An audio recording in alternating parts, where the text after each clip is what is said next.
Reeves and Sliwa has clearance right now. Yeah! I may freeze to death. Tour of Italy is coming up. Roars to you, Em.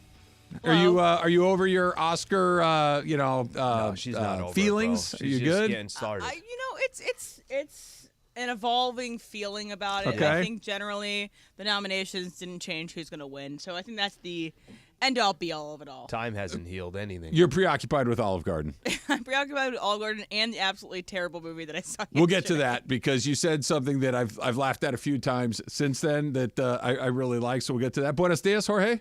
Hey, buenos dias. The voice is coming back, but I'm afraid I'm going to lose it again on Saturday. I was going to say, you Sunday. sound pretty good right now, or at least you're in the neighborhood. But I want Don Corleone back. I want He'll that come back Monday. mafioso voice. what will make your voice worse, if Purdy is bad again or if Purdy's great? He's going to be great. What are you talking about? No, I'm saying that when he's bad again, do you scream Well, at the he TV said in frustration? You lost your voice more. When I got excited and Okay. that drive, that final So if he drive. comes back and his voice is great on we know Monday, it's not good for the Lions Niners. are in the Super Bowl. By the way, how weird is that to crazy. say out loud?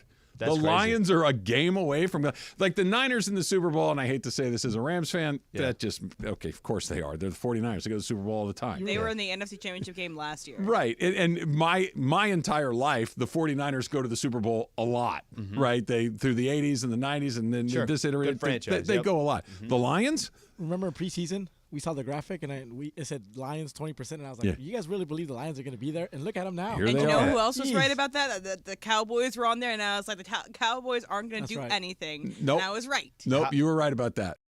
How about it's Purdy versus Goff Well, everybody had that, Slee. to get to the Super Bowl? Like that. That part, I think that. Look at the other I was side. just going to say. The other side is Lamar Jackson and Patrick Mahomes. Mahomes, we don't need to talk about. Lamar Jackson, the MVP of the National Football League Two-time MVP. this year. Yeah. And the other side is Purdy versus Goff. Lamar Jackson and Patrick Mahomes.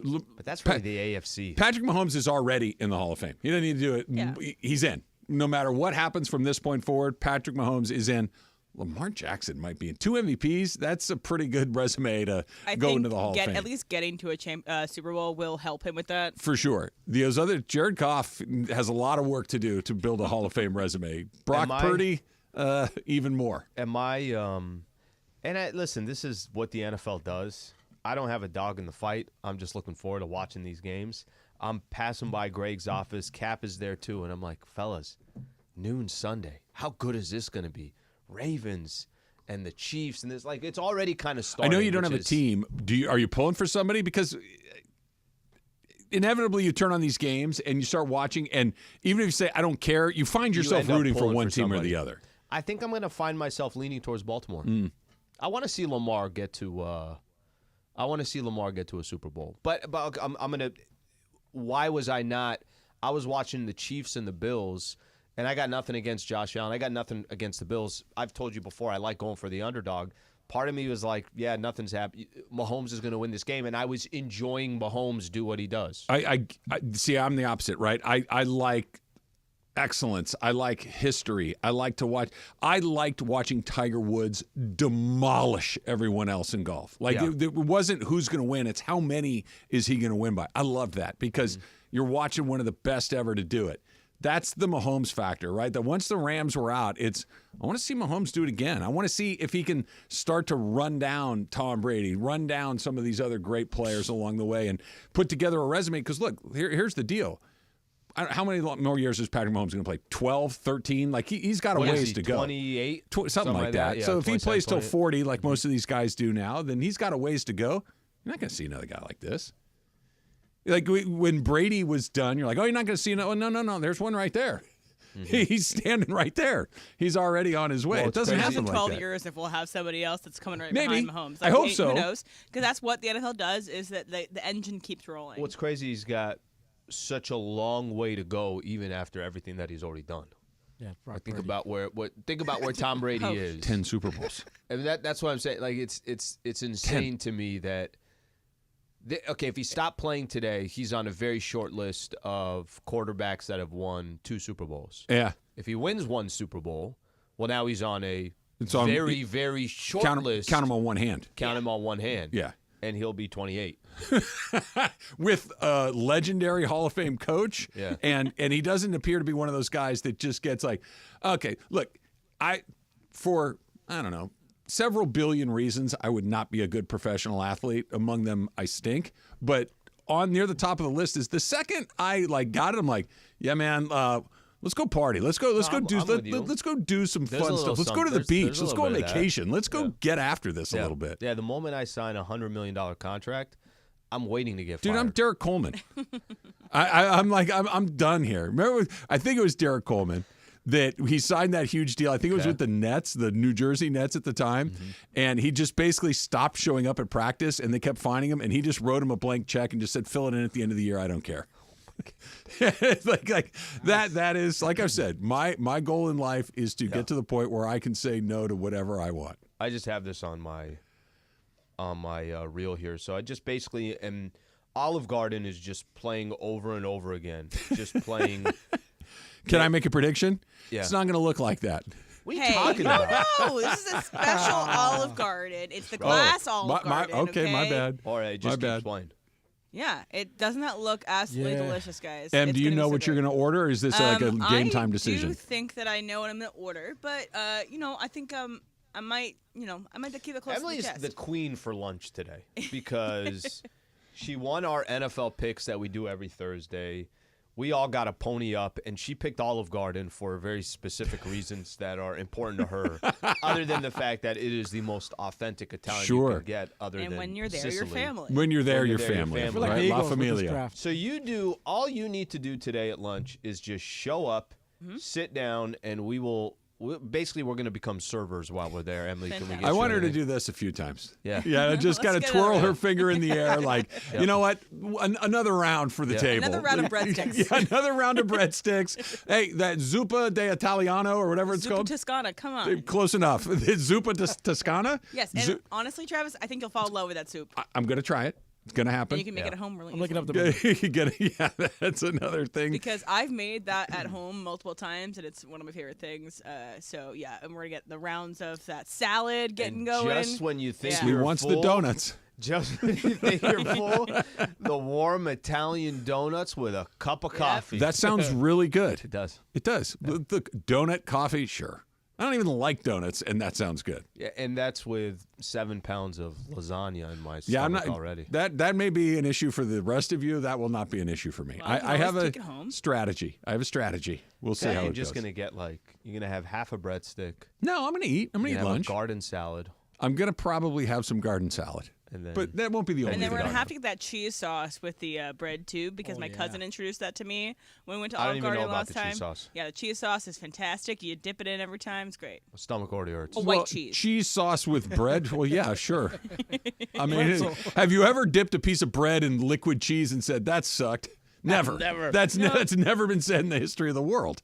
I have had some pretty bad nacho cheese in my life, but not often. It's not an often thing. Can I take a guess after this? I still eat it all. Did you finish it? Yeah. Yeah, I paid probably $15 for it. That's what I'm saying. It can be bad, but you're still going to eat it. I got home last night. Michael had a baseball game, and we get back, and it was cold outside and everything. So I'm kind of there was soup left over. I didn't want soup. I had it last night. I'm like, you know what I'm doing? I'll make a grilled cheese. Just a simple little grilled cheese, right? Just bread, butter, cheese in the pan, toast it up. Call it a day. I got distracted for half a second, and I burnt one side of it. Still ate every last bite. That's no problem. We were twins, too, because I made grilled cheese. I got no issue with a little bit of char there, a little bit of burnt. It wasn't char. It was burned. Yeah. I'm okay with my skills in the kitchen. Yeah. I know what I'm doing. I just took my eye off the ball for a second, and it burned. Did you burn yours, Em? No, I did not. Mine was perfect. Good for you. Did your mom used to back in the day? She make like a grilled cheese, something like that. And she burns it's like you said. Burned it. She's got a knife. She's just of course taking off. Scrape it off. Like, over the sink, and it looks like. She's like, it's good. Yeah, you look like a coal miner when you're done. With the goggles on. Has anyone else here watched the movie Devil Wears Prada? Of course. Have you guys all? Okay. I don't know if you've watched it recently, but I have watched it multiple times in the last year. It's one of my favorite movies of all time. So. the main character, Andy's boyfriend, is a chef. The guy from Entourage. Yeah, the guy from Entourage. And he's like supposed to be a great chef. He works in really nice, fancy restaurants in New York. Works all the time. So Andy comes home and wants some dinner. He makes a grilled cheese. That is the most disgusting grilled cheese I've ever seen in my entire life. It's completely burnt, looks terrible. I'll still eat and it. he's just giving it to her. He's like, oh, why don't you have a grilled cheese? If you're a chef, you should be better at making grilled cheese. That's all I got to say. I got nothing because she's right. I saw that grilled cheese in that movie. I'm like, that grilled cheese looks terrible. Yeah, you're not convincing me that you're a chef. That's a bad movie Well, making. Can I tell you you're what talking it is? about one of the world's great terrible actors. Wait, like wait. he is an aggressive that he could even pull off grilled cheese execution. Right. Not a big Is surprise. this the equivalent of having a quarterback in a movie that's never thrown the ball? Yes, Or it's you could tell does not know how to throw the ball? it's you can't not have a quite chef in it's there. not quite that bad, but it's in the same neighborhood. Like Yeah. when you have Tim Robbins as Nuke Lelouch and he looks like he'd never seen a baseball until they shot that first scene with him throwing. That's a problem. That's why Kevin Costner gets cast in every sports movie ever because he can throw and catch. He can swing a golf club. He can do it. None but the theater kids, no disrespect, aren't typically great at that stuff. Yeah. Kevin Costner was. So, yes. And that's also why The Bear works, because they actually have real chefs on set teaching these people how to do all these things. Hold a knife at least, you know? Exactly. And by the way, if you want to ask me any Devil Wears Prada questions, because I think that I would love to answer more of those, you can add them to Ask M. I'm going to have them at 10:45, so send them in. Speaking of pitching and stuff, Freddie Prinze, our friend Freddie Prinze, Yeah. he used to fill in. He said he trained for like 5 months to learn how for fever pitch or Yeah. whatever. Summer. Yeah. Summer catch, I Summer catch, believe. something like that. yeah. So he was pitching, and then at the end, he pitches to Ken Griffey. And I asked him, how was it pitching to Ken Griffey? He's like, bro, I could never, ever, as much as I would try, would never get one past that guy. No, of course. No, he Ken buckled- Griffey's He buckled Exactly. Ken He's Griffey. Ken Griffey. Yeah. But Ken he's like, Griffey for still thought 6 months. fastball was coming, got him with a curveball. I forgot him looking. You know who was a pretty good pitcher, actor, on-screen pitcher? Charlie Sheen. In Major League. Charlie Sheen can throw a baseball. That doesn't surprise me. Yeah. Charlie Sheen was in 8 Men Out. Charlie, he could have been Kevin Costner if he wasn't making sitcoms. That could have been that. Ask M coming up at 10:45. You send whatever you want, but we're going to try to kind of curate a list of TV and movie questions for Emily. They can be, by the way, it doesn't have to be like this show or that show. When she goes to the movie, does she like to ABC or D? There could be a lot of different lanes for that. Movie and show themed. The Lakers homestand, where they were supposed to get fat and happy, Slee, is just about over. Just one more game to go, and They lost a little ground. yeah, here we are. That's next. It's Travis Slee, 710 ESPN.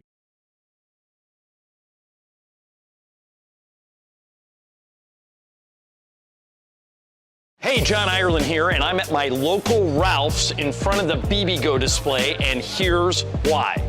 The Lakers and Ralph's are doing a sweepstakes, and you could win courtside seats to a Laker game. The question I get more than anything else is, how do I get in those courtside seats? This is how. You come to a local Ralph's, you spend at least $10 on BB-Go. Then you take your receipt and you send it to this web address, lakers.com/BBGO sweeps. That's lakers.com/BBGO sweeps. It's the contest runs from now through February 6th. So all you gotta do is go to Ralph's, get some BB-Go, and send in that receipt. Well, as long as I'm here. You can never have enough BB-Go. BB-Go, the official game day snack of the Los Angeles Lakers.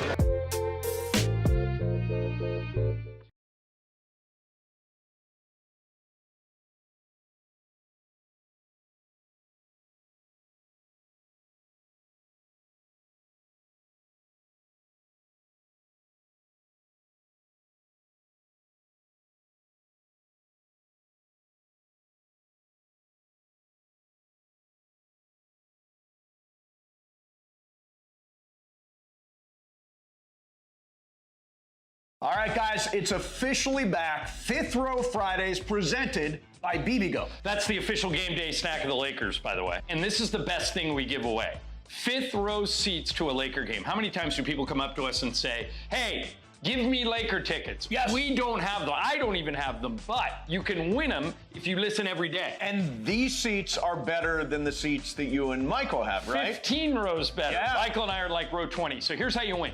You listen every day to all the shows and take notes. If you can answer 5 questions about what happened on the show that day, you're eligible to win. And don't forget, on Fridays, your chance to call in all 5 right answers, and you are in the 5th row at Crypto.com Arena for a Lakers game. For free!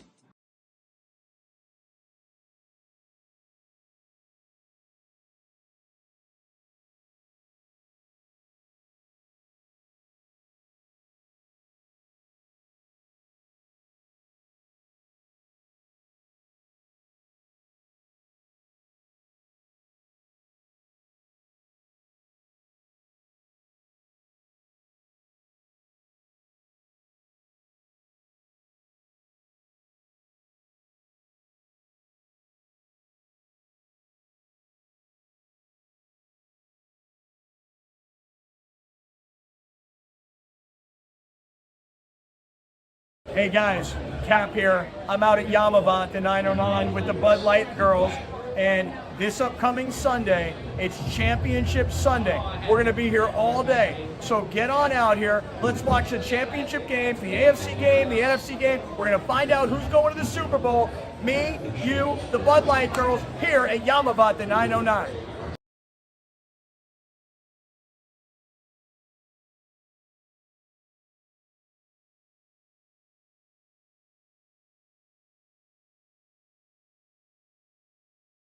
So the Travis Slee community is coming through in droves with the Ask Emily's coming up in about a half an hour from right now. So we're in really good shape there, but please keep sending them. We'll curate the list that we can. And Slee, the community has spoken. The Zuppa de Italiano is apparently fantastic. Everybody that's Zuppa Toscana, thank you. Come on. I like my name better. better. The Zuppa Toscano Italiano is apparently every say there's been some, shall we say, get readies kind of chatter, for but you old people. But everybody is coming in with that soup's really good. So I'm excited about the soup, Slee. Yeah, we're gonna try some. I just listen. Even if you don't get like a main dish the way I'm talking about, I'm gonna have so much on my plate. I'll just try some stuff. Just put it in between us. We're basically a couple. It's gonna be a light lunch. We're gonna be a couple chicken today. Alfredo. What I don't want from you is you take a bite of your breadstick and then you're Double dip the stick. Well, you're dipping your breadstick into like my sauce. It's like, don't do that. Where I see sauce on your fingers, which means it's getting to my plate. I'm fairly certain that my table manners will hold up. Yeah, but I don't know. Maybe just I'll get moved by the spirit, as they say, and I'll fall in. You're going to go Alfredo, aren't you?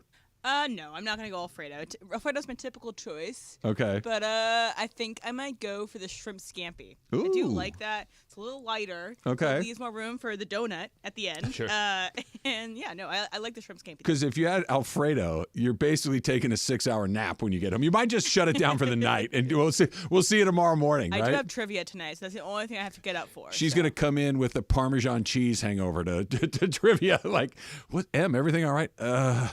I had the chicken Alfredo for lunch. Oh, also, okay, by the way, maybe this is something I can elicit viewers or listeners questions about. So for the past couple of weeks, we've kind of had like some trouble finding like a good trivia name because we kind of try to change it every week. We used to be Always Here, Never Wins, but we started winning. So, but flex. Trivia names are always really fun to think about. So if you have any good trivia name suggestions, throw them my way. Do you remember? This just takes me back. I don't even know if they still do the tournament.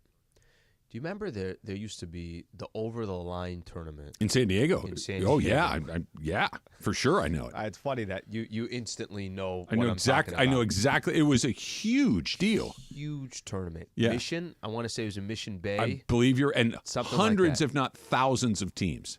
The team names. Is this trivia or is this something else? No, It's this over the is line. It's over like the a line tournament. quasi baseball, wiffle ball, softball kind of hybrid weird It's game. done But in it's the super summer. fun. Everybody On the beach. just drinks for I don't know how long. It's a reason for 10,000 people to get together and get wasted. And we're talking. That's not probably a crazy number. I think it was that if it's spread out the way it was. Oh yeah, it was a whole weekend too. I remember going to a couple of these.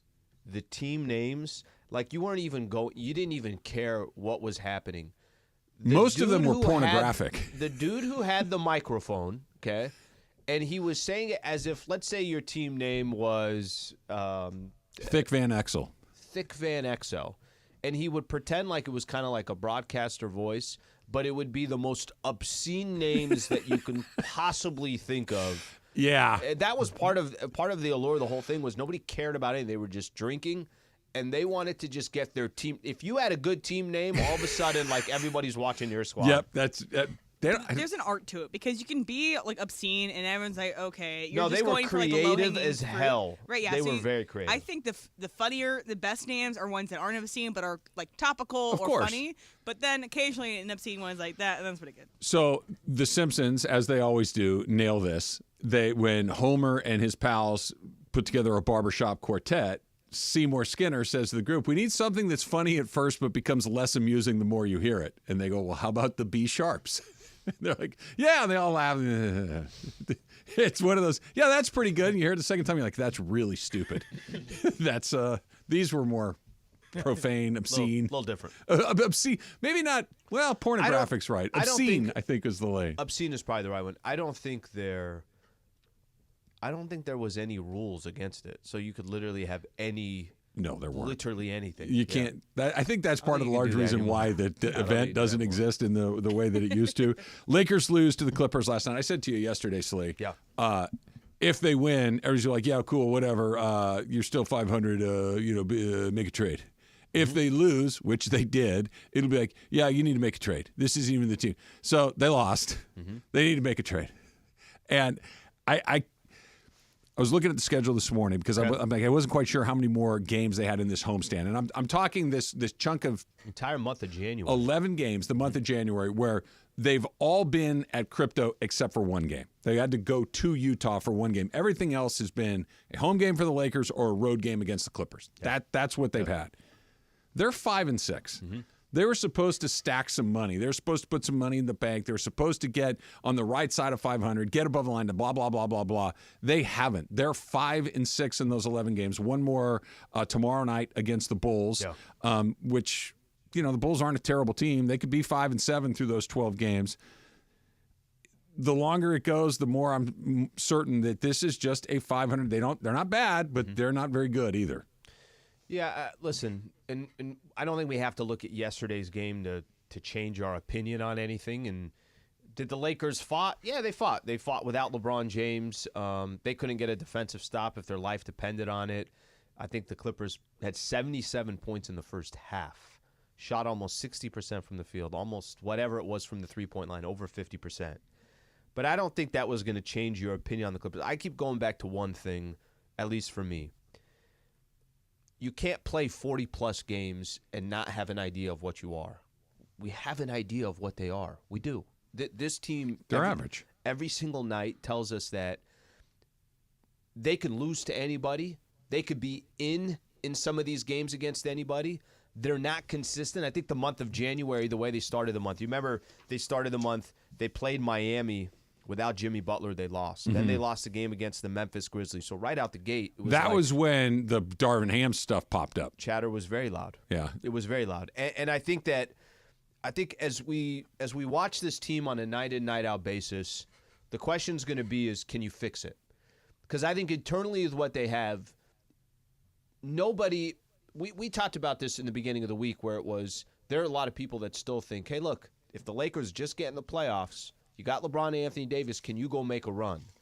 By the way, my hand's in the air. And my hand's in the air. I still I don't think it's likely, but it's not impossible. It's not impossible, but I'm less confident maybe than most others when it comes to that because LeBron and AD have been there. Yeah. So I've got a chance to watch these guys. I've got a chance to see AD has been as good as anybody. LeBron has been great, but also a lot of flaws, right? Sure. Defensively, LeBron's not playing much defense on a night-in, night-out basis.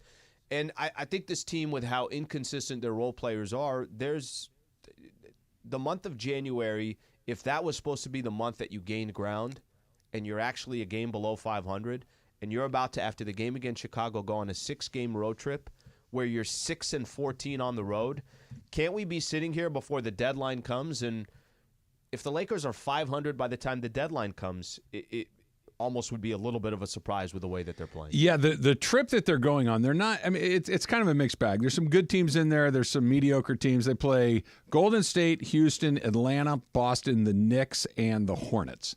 So some games in there that, yeah, okay, cool. They should beat Charlotte, right? Probably not going to beat the Celtics. It's a bit of a much. And so I let's say think they that's go 500. Right, then we're right where so we we're are. 50 games in. No, they're 500. At 500. They're 500. Yeah. 500 could potentially win you a couple of series, though, right? Win one, lose one, just win that last one, and you're right on the right side of it. This is why LeBron and AD are all super interesting to me, because if it comes down to, hey, we got to win tonight. Win tonight and you advance. I like my chances on a team that has LeBron James and Anthony Davis. I really do. That being said, they're going to make a move. And it felt like watching it a little bit last night that – and you tell me, because you were in the building. It feels like fans, media, players, everybody that is following this Laker team is like, can we just make the move so we can figure out what it is we're going to be next? Is it going to be a big move? Is it going to be a mid move? Is it going to be something on the margins? Like, what happens next? Because this isn't going to be the team that we go into the last part of the season with, the team that we go into the playoff with. It's feeling like, can hurry up and do the thing so we can start to do the thing. Did you get that sense watching it? I get the sense 100% that if you basically just go with the same team the rest of the way, if you decide, you know what, we're not going to change anything, we're going to go with the same team the rest of the way,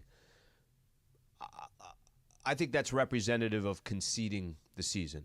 That's how I look at it. Because, again, we'll go back to it. What have they showed you so far this year? Now, we could look at past, and you could say, yeah, but look at the Lakers last year. Look what they did last year. Remember how they were able to get to the Western Conference Finals? I think you're conceding this year if you don't make a move. Is that not maybe the right thing to do, though? And conceding is such a negative. Like for instance, we've talked about this, and we'll talk about this on the other side. Okay. The idea of doing something because you don't want to concede, but you actually don't really improve your chances all that much, versus don't do something and wait to where you can do something at the end of the season where you are a better team beyond. There's a lot of risk involved in both of those things. We'll do it next. It's Travis Slee, 710 ESPN.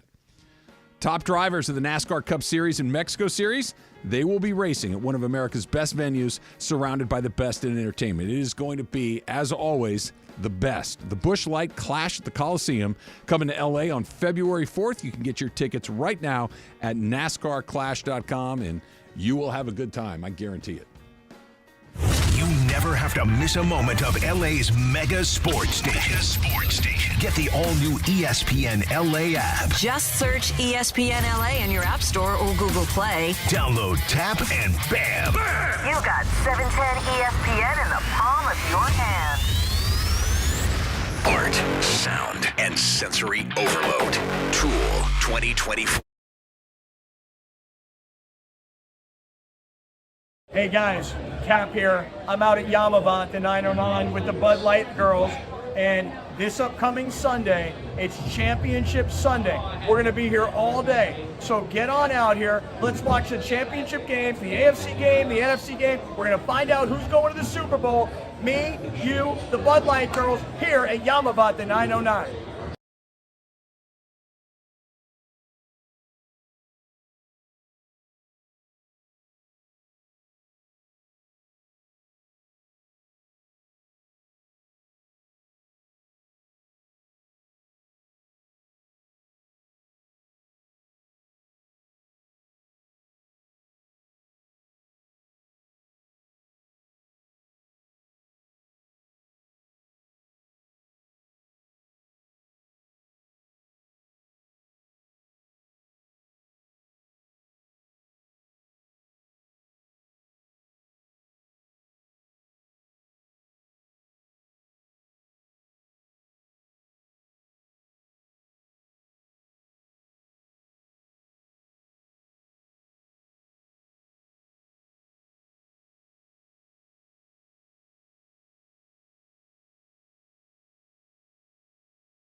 Hey, John Ireland here, and I'm at my local Ralph's in front of the BBGO display, and here's why. The Lakers and Ralph's are doing a sweepstakes, and you could win courtside seats to a Laker game. The question I get more than anything else is, how do I get in those courtside seats? This is how. You come to a local Ralph's, you spend at least $10 on BBGO. Then you take your receipt and you send it to this web address, lakers.com/BBGO sweeps. That's lakers.com/BBGO sweeps. It's the contest runs from now through February 6th. So all you gotta do is go to Ralph's, get some BBGO, and send in that receipt. Well, as long as I'm here. You can never have enough BBGO. BBGO, the official game day snack of the Los Angeles Lakers.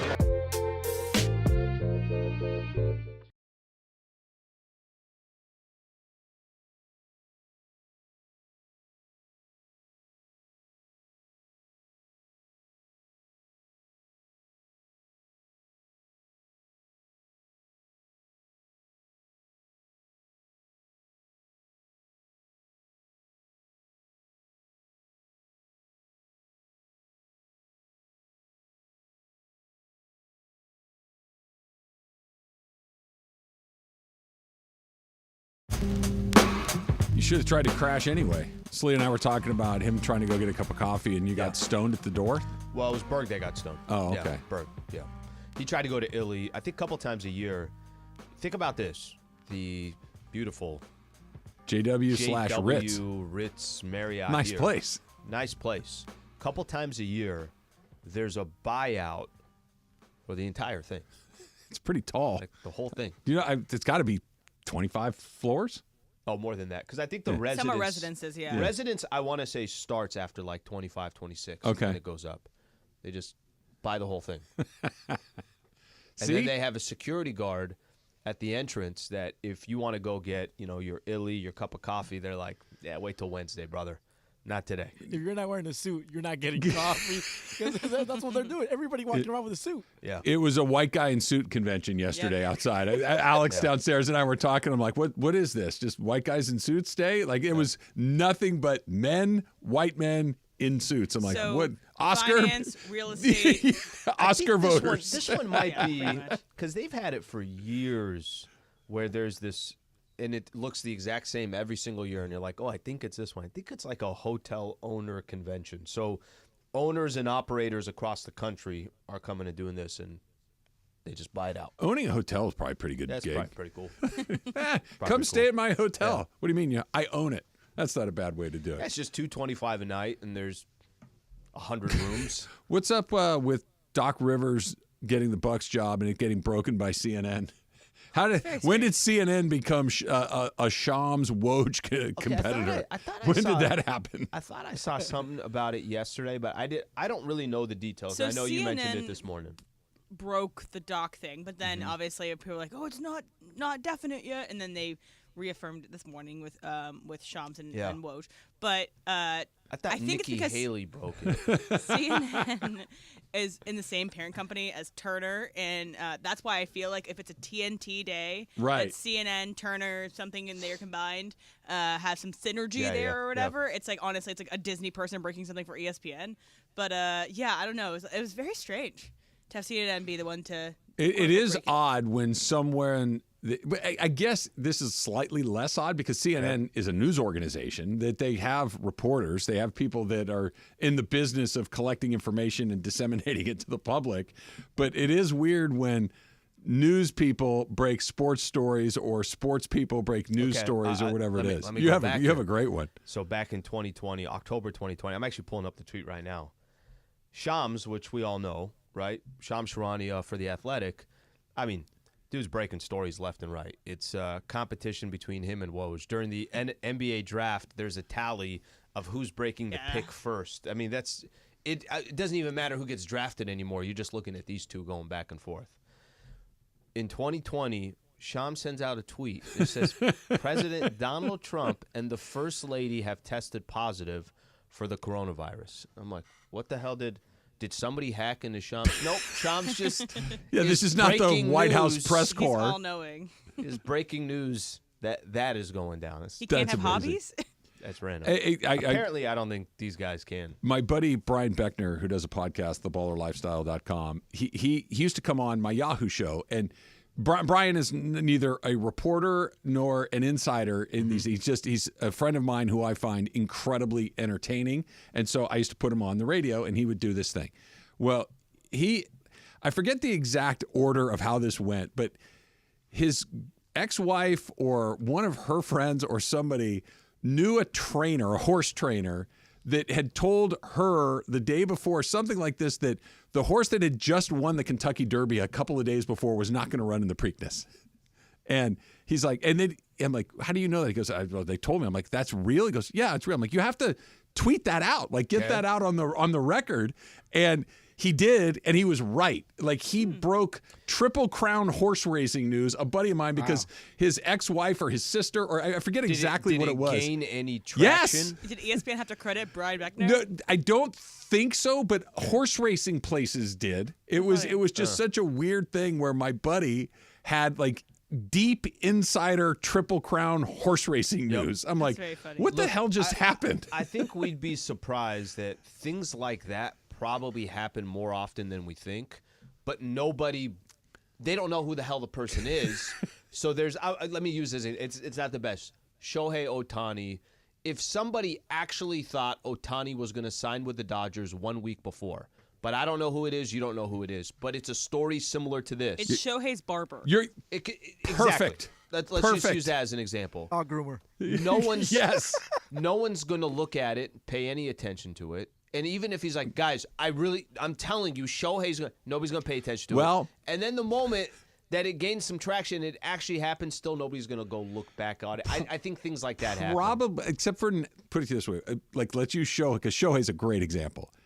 If Shohei's barber, and we could confirm that it was his, like if there was a picture of this guy cutting Shohei's hair, and Shohei's barber says, Shohei's going to the Dodgers, people would have lost their damn minds. Because and then he had like attached the coupon to the tweet that says, come in today, buy one, get one free. But honestly, because $10. you talk to your barber.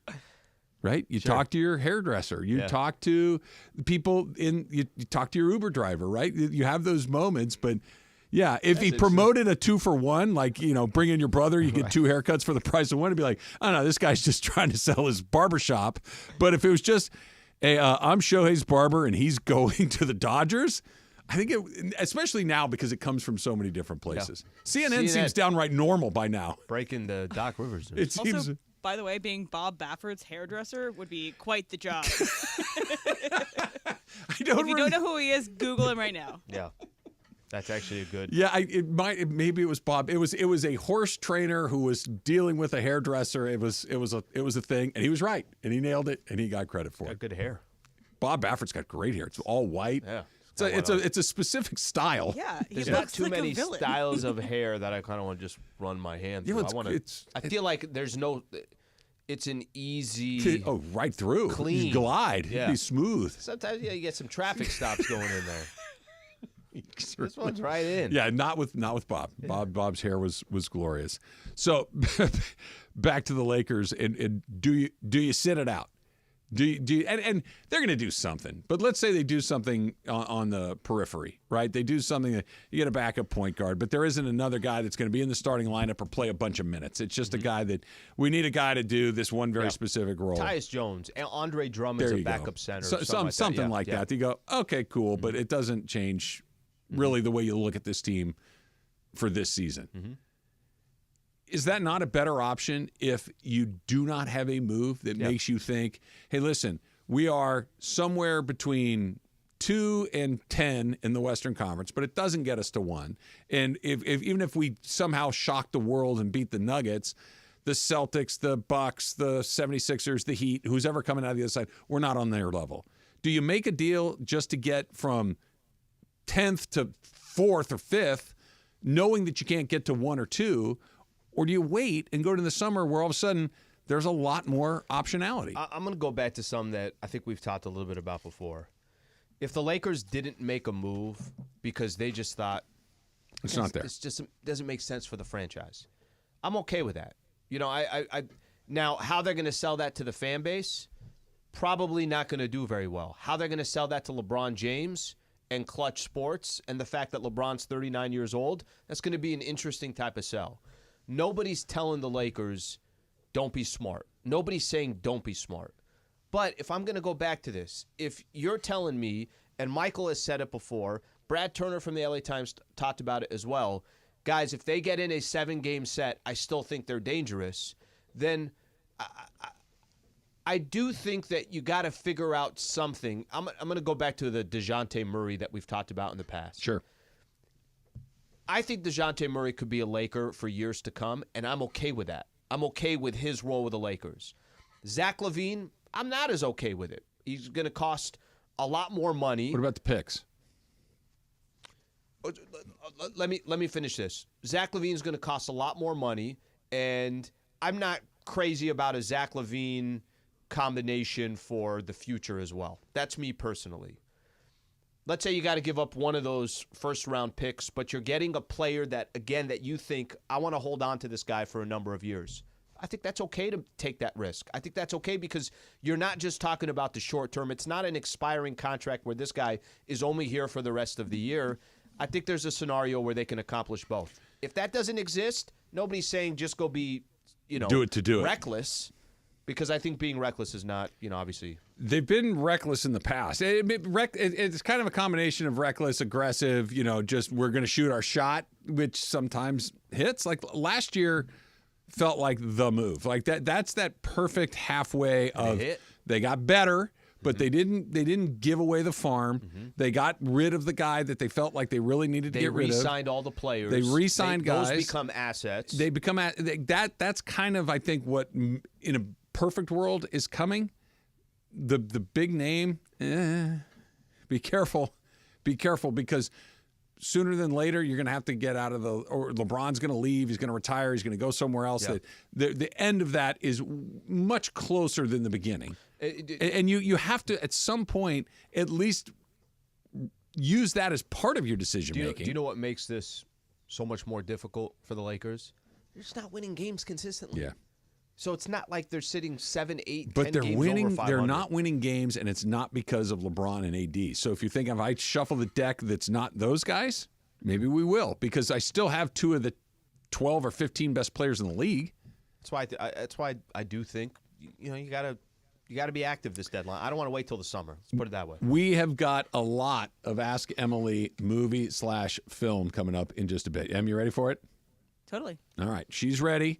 She has takes on movies. She has takes on TV, and we're doing it next. It's Travis Lee, 710 ESPN. I don't know if she has takes on Chevy Silverados, but if she did, this is what she would tell you. They're great. They are great. She's ridden in my Silverado. We got coffee at the softball game.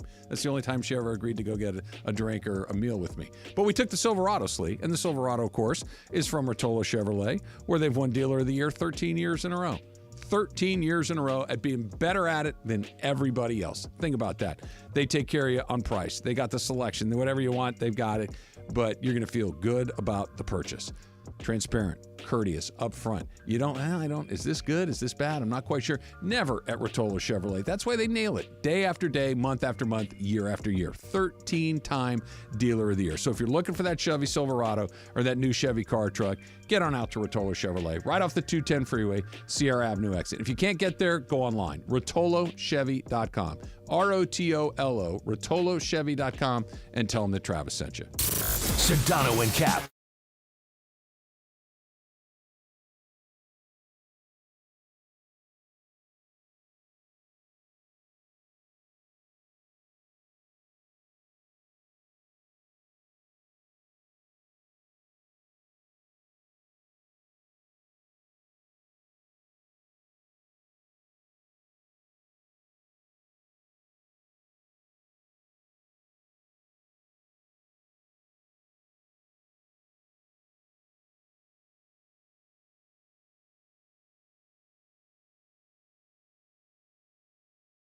Hey guys, Cap here. I'm out at Yamavant, the 909 with the Bud Light girls, and this upcoming Sunday, it's Championship Sunday. We're going to be here all day. So get on out here. Let's watch the championship games, the AFC game, the NFC game. We're going to find out who's going to the Super Bowl. Me, you, the Bud Light girls here at Yamavat, the 909.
Let's get to it. Ask Slee right now. So because she was so passionate about the Oscar Yeah, nominations That's yesterday, we decided that today would be an Ask Emily Day and that we would try very hard to use questions that are in the television and movie lane. So with that in mind, Em, I'm going to ask the question that I always like to ask. Would you like to start on Twitter or on the phone? Let's start on Twitter first. Let's start on Twitter first. All right, we are going to start with Anthony Gaeta, who writes, what movie franchise does your generation care about the least? Is it Star Wars, Indiana Jones, Jurassic Park, the Fast series, Back to the Future? Back to the Future, 100%. One, because we haven't had a reboot So all the other ones that I've mentioned have had like some sort of franchise movie in that. So I think Back to the Future is the least relevant of all of those. I think Indiana Jones is a close second because, again, in my generation, we've had 2 Indiana Jones and they're movies both and bad. both bad. So, yes. So if you want to go back and be a historian, yes, great. And then otherwise, Star Wars, I think, is high. There's going to be Star Wars nerds everywhere. Like, Star Wars is great. What's the other one? Jurassic Park? And Fast. So Fast is fun. I love Fast. Fast is a fun franchise. I think people still go to the movies for that. And then Jurassic Park. Jurassic Park kind of took some hits. So that's kind of settling in the middle. Okay. Not bad. I have just because like the Back to the Future sucks. The first one was really a good movie. The other two not great. Not great. The first one was to say that it was popular doesn't even begin to cover it. And it was like way ahead of its time. It's kind of time bending and all these other things. The other 2 movies weren't very good. But anyway, so you're up next. Okay, Porky's got here. He had a 2-part here, but I got one that I want to focus on. You go to a movie theater, rank your money is not an issue. You get to go get any snacks that you want. What is it that complements? Give us 3 items that you would love to have every time you go to a movie theater and you sit down and enjoy a movie. So I think it depends on the movie theater I'm going to. So if I'm going to somewhere like the Alamo Draft House, where I can sit down and have a full meal, or I'm going somewhere like the AMC. Let's do more of like snacks, AMC, traditional. All right, so I always would get a Diet Coke. So I get a Diet Coke from that fountain that they have, the AMC or anywhere else. Get a Diet Coke or an Icy. I'm a big fan of an Icy in a movie theater. Okay. And then popcorn, always. Mm-hmm. And then soft pretzel. I always love a soft pretzel. So I got one actually last night at the movie that I was seeing. So I think my rankings go first Diet Coke. I do not see a movie without a Diet Coke. Okay. And then popcorn. Okay. Then Icy. Then baked pretzel. You walk in. I'm sorry, the machine's broken. This happened last night. This happened last night. They were like, so I was like, oh, can I get a Diet Coke? And she was like, actually, like, so we're out of Diet Coke. Would you like a Coke Zero? And I was like, no, I'm gonna get Dr. Pepper. So Dr. Pepper was better, but yeah. No chocolate, huh? No chocolate. No, I'm not a huge sweets fan. Yeah. I also, I'm not a big like mixer of the savory and the sweet either. So I almost never get chocolate when I go to a movie theater. I go popcorn and then some type of chocolate. Oh, yeah, M&Ms are always a good choice. Oh, M&Ms and peanuts, man. Oh yeah, can't beat it. It's good. Jorge. This one's from Chrissy. Who I love her list, and we're like, no, we're gonna go. That's okay. You guys got your own stuff. Chocolate covered raisins and popcorn, bro. No, thank you. Trust. Really good stuff. No, anyway, sold. Done. So this one's from Chrissy, who, by the way, changed her picture on Shouts out to Chris. Twitter. If you could give out an Oscar, what category would you like to present? So yeah, if I was gonna give away one, I think that I would be really interested in director. I feel like it's later in the show, so you have some time where you got some time to enjoy the show. You got some time to celebrate after you announce. And I think I think that the directors seem to be, to me, more interesting and more sometimes like longer career deserving awards. So I think director would be my slot. All right, here's one off of the phone. Let's go to Glendale and Francis. Francis, #AskM. What's up? Hey, party people. I have a couple quick #Ask Emily's. First is more awkward, the Moonlight, La La Land, Best Picture snafu, or the first time you watched a movie with a sex scene with your parents. Okay. And my second one is, how many hair transplants did Joel McHale get before successfully transforming into Jason Sudeikis? I don't know about that one, but 6. Yeah.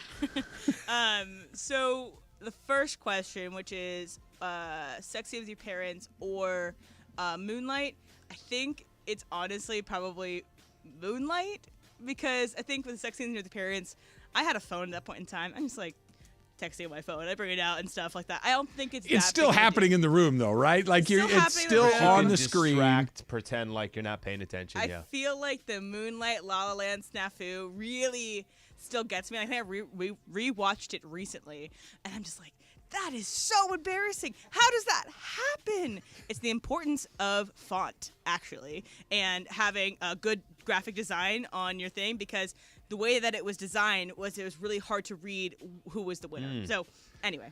All right, one more here, and then we'll circle back. We got a lot of these. We're going to sprinkle these out through the rest of the show. This is from Christopher Holmes. I have a feeling you might want to take a spin through all of these, Em. So, what's the best TV series, legacy sequel that you'd like to see? 20 years later, Walt Jr. becomes a cartel boss. 30 years later, mezzo-soprano suspect climb to power in the Senate. Or mid-'80s, Gene Draper's rise to power on Madison Avenue. Mad Men 100%. As long as Matthew Weiner signed on to do this reboot, I think a Mad Men reboot would work. I think there's been enough time. I think there's enough left to parse. You want Mad a Gene Men. or you want Sally? I think I want Sally.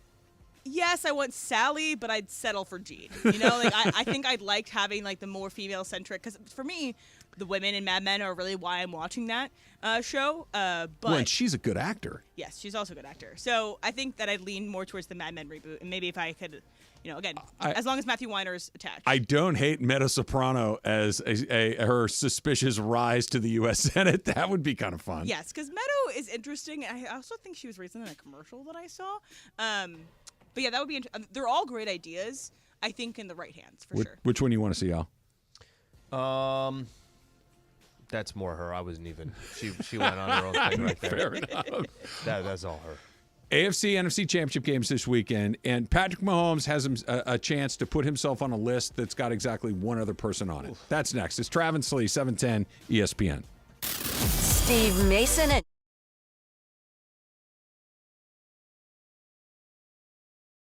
Hey guys, Cap here. I'm out at Yamavant, the 909 with the Bud Light girls. And this upcoming Sunday, it's Championship Sunday. We're going to be here all day. So get on out here. Let's watch the championship games, the AFC game, the NFC game. We're going to find out who's going to the Super Bowl. Me, you, the Bud Light girls here at Yamavant, the 909.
Bonus theater Ask editions throughout the rest of the show today. Optimus Prime Rib with one. The movie that everyone loves that you hate, and then the opposite, the movie that you love that everyone else hates. All right, so I'm going to go with a movie that I hate that everyone else loves. And again, going to probably catch some heat for this, but I don't care. It's all film bros getting at me. Who cares? All right, it's Pulp Fiction. I didn't get that movie. I didn't like that movie. That movie was boring and long and dumb. So no thank you, Pulp Fiction. Boring, long, and dumb. That And should then- be on, like, when you open up the old school newspapers or on TV, they splash them and go, Come watch Pulp this Fiction, movie. boring, long, and dumb. Yeah, I had to watch it for school. Emily Hebel, ESPN 710. Also, this one just is a genre that probably just doesn't hit with me. I'm not a big murder mystery person, like an Agatha Christie kind of person. Knives Out. I did not like Knives Out. I didn't really love Glass Onion. I think it's overacted. I think it was really predictable and very left with emptiness at the end. So Knives Out, no thank you. I liked on that both one. of those. And then Don't Look Up. Don't Look Up from Adam Never McKay, saw the that movie one. with Never saw Jennifer that. Lawrence No. and Leonardo DiCaprio. That's the Enviro movie, Yeah, right? that one sucked. Yeah. Like, maybe the goal was to suck a little bit, like that it was supposed to be a corny movie, but it was very corny and it was very bad. Okay, What about the opposite? So here's the ones that I love that everyone else might hate, and I think that some of them are like not even hate, but they just don't even think about. So I love Twilight, and I will stand by Twilight as they are good, bad movies, and I will watch them every time it rains. And then Oh, it's a little Pavlovian thing? Yeah, exactly. It makes me think of it. And I was like, oh, I should be in Forks, Washington. Babylon. I loved Babylon. Babylon was awesome. Babylon ruled. Tell me, I'm Did people It not? came out last year. People hated it, Babylon. They hated that it? it was too long. That it was, so self-aggrandizing. I will stand on a pillar for Damien Chazelle. He is fantastic. He did La La Land. He did Whiplash. He did Babylon. Babylon Hive, stand up. Babylon's amazing. Well, Transformers. that was a movie that was three hours plus, Yes, right? yeah, exactly. Transformers, the original one. With like Shia LaBeouf Michael and, Mann? Yeah, with Yeah. Shia LaBeouf and Megan Fox. Loved that movie as a kid, and it still rocks. It gets me going, and the soundtrack is amazing for Transformers. Also, a little known Nicolas Cage movie called The Knowing. So The Knowing is a Nicolas Cage movie in which he finds in the corner of his house this old parchment with a bunch of symbols on it, and as you parse through it, you figure out that it's these big events that are happening. It's like a plane crash and an earthquake and a tsunami, and he's figuring out that they're all connected and goes and tries to stop it. So The Knowing with Nicolas Cage. Are you It's sure you not just better weren't than- high watching National Treasure? No, it's not high. Watching You National mentioned Treasure. Nicolas National Treasure is a Cage. great movie, and everyone You loves mentioned Nicolas Cage, and it's not The Rock or Con Air. What are we even talking about here? Fair it. The enough. Knowing. Those are the Everyone two. go watch it right now. You have one? Face Off. A movie that everyone. The Fast No. and You said you had a one for M, from Alan Sliwa at LA Live. the one thing just to hit on what she just said, the Fast and the Furious, that whole. I have not watched one. None of them interest me. I know they kill it at the box office. I know they're making money. There's a reason why there's 9 or 10 or how many ever there I is. think we're on 10 or 11. I've never got into it, and I know you said it was fun as well. People love it. Am I just the one missing out, or are Never there seen a it. lot of people like me? There are more people like you that don't need to see it. Yeah. I don't think anybody needs to see Fast and Susan Furious, loves them. but they're fun. It's so random, I right? know. Like that's I what know. I'm talking about. The people that I would not think maybe like them, love them, It's like almost like reality TV or whatever. It's just you turn your brain off and you watch it. Yeah, that's a good way to By the put way, it. I have to make a confession here. I have been really into Real Housewives of Salt Lake City. I just started watching it, and my friends convinced me to watch it. And this is the most bonkers group of women that I've ever seen together before. There's this one In Salt Lake. Interesting. Yeah, this one girl named Mary is married to her step-grandfather. Her step-grandfather. It's just crazy. I love it. Real Housewives of Salt Lake City. Yeah, but they're all Mormons. Sounds like what would be in Salt Lake City. They're all Mormons Yeah. All or right. Christians or odd. Check it out. Okay, I got one quick one here, and then let's say you owned a movie theater. Sure. What would you change about the movie experience? That when you go to a theater, is there something that doesn't exist today that you're like, man, if they only did this, how come the theaters don't do that? Whatever the case is. Does something pop into your mind if you had a theater, what you would do differently? I I have a hard time of finding something that isn't already done, but I think something that could be implemented more at more places. So there's this thing, and I think it's England started doing this at this one theater, where they have tasting menus that coincide with the movie. So if you're watching Ratatouille, they bring out a 4-courses meal that matches what you're watching on TV. Or if you're watching Harry Potter, you have the food that matches what you're seeing on screen. So they recreate what these things are. So I think that's great. I think that what I do love about the Alamo and what I love about some theaters around here is they show a lot of both old movies that you can educate yourself on and new movies. And I think that having more double features for people like me that'll sit and watch double features, I think is a good thing. So I'm actually going to go see a double feature at the New Beverly. It's Before Sunset and Casablanca. That, again, these are 2 movies that connect really well. So I think combining both, like, heightened experiences for people. Like straight back to back? Yeah. But, I have nobody in my life, so I have 5 hours to kill, and I can go watch that, Top Gun and Top Gun Maverick. Yep, By the way, there's watching 2 NFL games is 7 hours, 6.5 hours, so it's not like that's a crazy thing to do. All right, we got lots more, and almost all of them are awesome. So, Emily, we'll get more of her TV and movie stuff coming up in a little bit. Housewives of Salt Lake I got City. a lot of follow-ups on that. I don't know if you saw me start scribbling notes furiously when you brought that up, but I have some follow-ups that we'll get to. Patrick Mahomes, say he wins on Sunday. Okay. Goes to the Super Bowl for the 4th time in his 6 years as a starting quarterback. Maybe he wins, maybe he doesn't. But at worst, he'd be 2-2. At best, he could be 3-1. Cash in 3 of them potentially. Right. Yep. Even at 2-2 through 6 years of your starting quarterback career, that's bananas. Are we in Tom Brady territory already? That I understand Brady went to 10. I understand that Brady won 7 of them. But this guy isn't even 30 years old yet and is 1 game away from going to his 4th Super Bowl. That the list of guys that have won 2, there's a couple of handfuls. The list of guys that have won 3 or more, you're talking Brady, Montana, Aikman, and Mahomes, and Bradshaw, if he can get there. That's the whole list. He's 1 game away from being on the level with Troy Aikman, Terry Bradshaw, Joe Montana, and he's not 30. And he goes to the AFC Championship game or better every year he's been the starting. This is Brady at the beginning. So if the conversation is, rephrase your question, because I think there's 2 ways to answer it. You asked the specific question about Tom Brady. Did you say, is he in the conversation with Tom Brady? No, we're looking at something. I don't think it's a specific question. It's more of an idea of Tom Brady has done the thing. There's Gretzky, there's Brady, and there's just some guys that are so far and away the best that there isn't a conversation about who's. For instance, we do it a million times, and nothing is less interesting to me. LeBron or MJ, whatever, fine. But they're both good answers. There is no second answer to Wayne Gretzky. There is no second answer to Tom Brady. It's Tom Brady's the best quarterback of all time, full stop. If Mahomes goes again and wins, we're starting to have that, hey, hold on a second. Let's see what the second act of this guy's career looks like, and we're having that conversation. So to be honest, I kind of hate those conversations. I hate them for the same reason that you're talking about LeBron and Michael Jordan.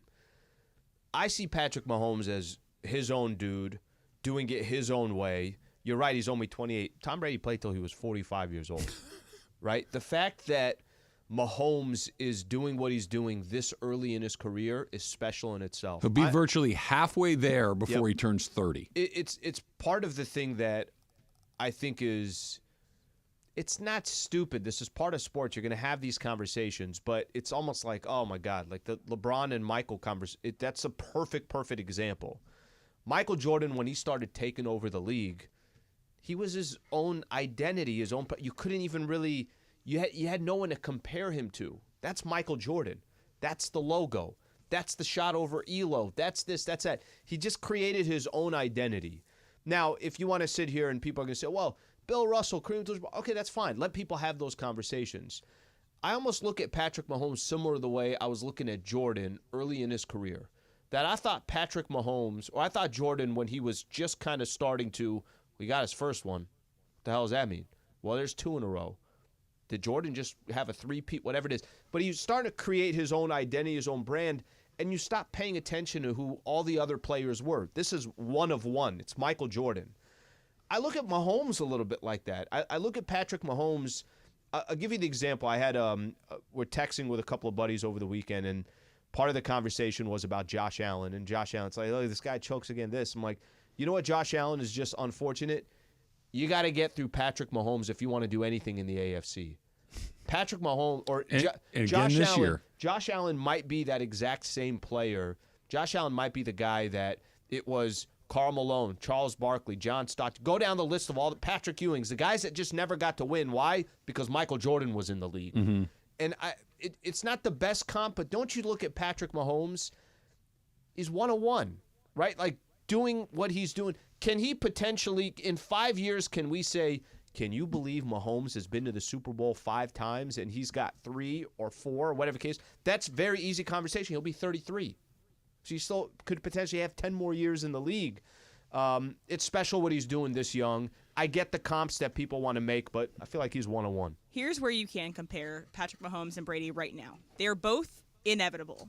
Right now, it's like when you think about the NFL, even in September, August, whatever, it's like you can't. We always say the same thing every time. You can't count out Mahomes until he's out. You have to eliminate him. You have to go through him. So he's comparable in that way that he's an inevitable force that all these great quarterbacks around him might not have as great as careers because they're playing at the same time as Mahomes, just like how that era was with Tom Brady. They're both inevitable.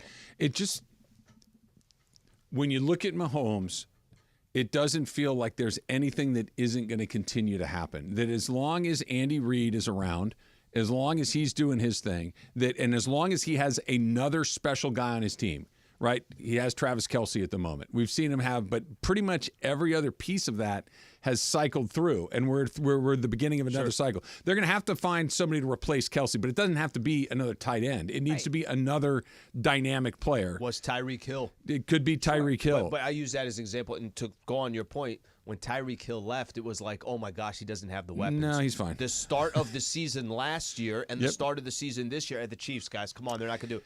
And when the dust settles, they're right back in it every single year. He can elevate a bad team. And that the guy is still there, that Brady just left, right? And that's part of the thing that's so interesting to me is that Jack Nicklaus wasn't winning the Masters, and then all of a sudden you turn around and Tiger Woods had won 5 of them, right? It's like, wait, what?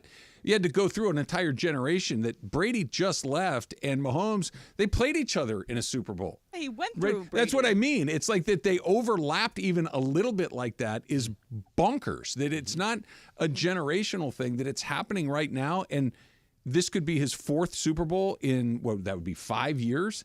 That's stupid. And this is what he's done to you, and he did it to me against the Bills. I never thought Buffalo was going to win that game. I didn't either. Because Mahomes was on the other side. We kind of asked this question before the show started. I said, okay, there's 4 teams left. Pick one. You're like, I'm picking against I'm not Patrick picking against Mahomes. him until he's Emily, out. I'm not picking against Mahomes. I mean, I think there's a lot of people that feel that way. Now, Jorge has Purdy. He has Purdy. I got Lamar. And I think Baltimore is the best team left. Okay, it doesn't matter. The point is that there's a lot of people like you that are going to say, why the hell would I pick against Patrick Mahomes? He's ingrained that in your head. Lamar could win the same way that Joe Flacco won, that Ben Roethlisberger would win. Like other guys would win, Peyton Manning would win, but they didn't win a lot. And it was because the other guy was around. He's not going to run the Joe Burrow already beat him in a championship game. Yeah. Tom Brady has done it in a Super Bowl and in an AFC championship game. But it doesn't happen very often, and it has to run through him. It's extraordinary. Speaking of Purdy, Jorge, you guys may need to find a new quarterback as soon as Monday morning. That's coming up next. It's Travis Slee, 710 ESPN. And speaking of quarterback, Slee, you know that you and I are all about the Prize Picks, the largest DFS platform in all of North America. And simply put, it's because Prize Picks is fun. It's easy, and you can win money. You can win up to 25 times your money. You just pick more or less on some stat projections. For example, more or less Isaiah Pacheco on rushing TDs. Half. Is he going to get one or is he not? You can bet on that. You can go more or less. Or Jared Goff, more or less than 262.5 yards passing. That's Prize Picks. That's how much fun you can win bucks. I almost nailed it yesterday. We had Kawhi and Anthony Davis. We needed AD to get 26.5. AD ended up with 26. Of course he did. Come on, AD. He wasn't going to get 17. Pick it up in the fourth quarter. One more free throw. For tonight's game, there's a couple good games here. How about Shai Gilgeous-Alexander? More or less than 33.5 points. Victor Wembanyama, 23.5 points against Oklahoma City Thunder. I'll go more on that one as well. Here's the best thing about Prize Picks, and it's something to keep in mind. They're the only daily fantasy platform with injury insurance to keep you in the game, even if one of your players goes down. Over 7 million sports fans have already signed up, and I'm one of them. Trav is one of them as well. So join me and watch your favorite players get paid doing it. Right now, Prize Picks will match your first deposit of up to $100. Just download the Prize Picks app. Use that code 710. That's code 710 on Prize Picks for a first deposit match of up to $100. Prize Picks. Pick more. Pick less. It's that easy. The most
And by the way, we had do 48 know. Yes, hours, did like an hour of it. Yeah, this is PIMP. It's the cover of PIMP. So I knew that. Yeah, of 50.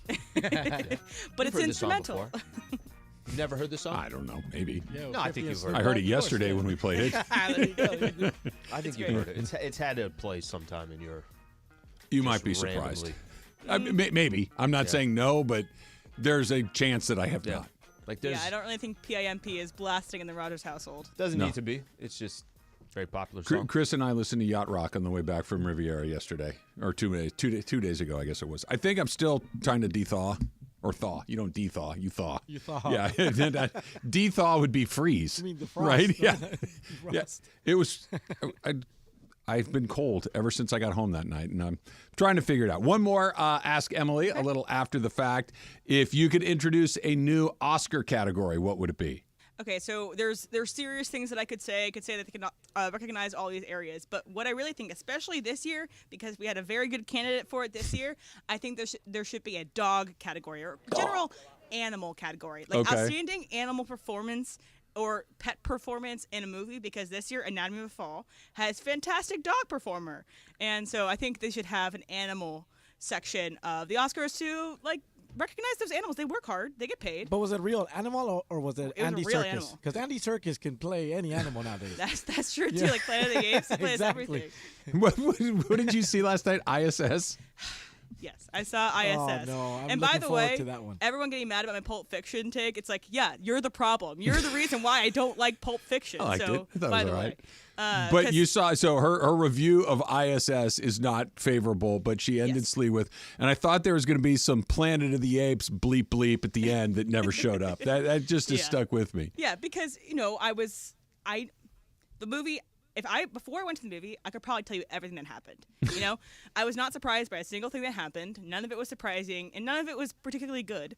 But at the end, I was like, they're going to do some sort of they're in the future. They didn't actually see that happen. They land and everything's okay. And or there's a Statue of Liberty poking out where it's not supposed to. So I was disappointed in the lack of ingenuity with this movie because it's very If they straightforward. would have had a Statue of Liberty buried in the sand at the end, would it have saved it for you? I would have said, that's pretty cool, and you're going out there on a limb. I like, again, if a movie's going to be bad, at least be bad and funny.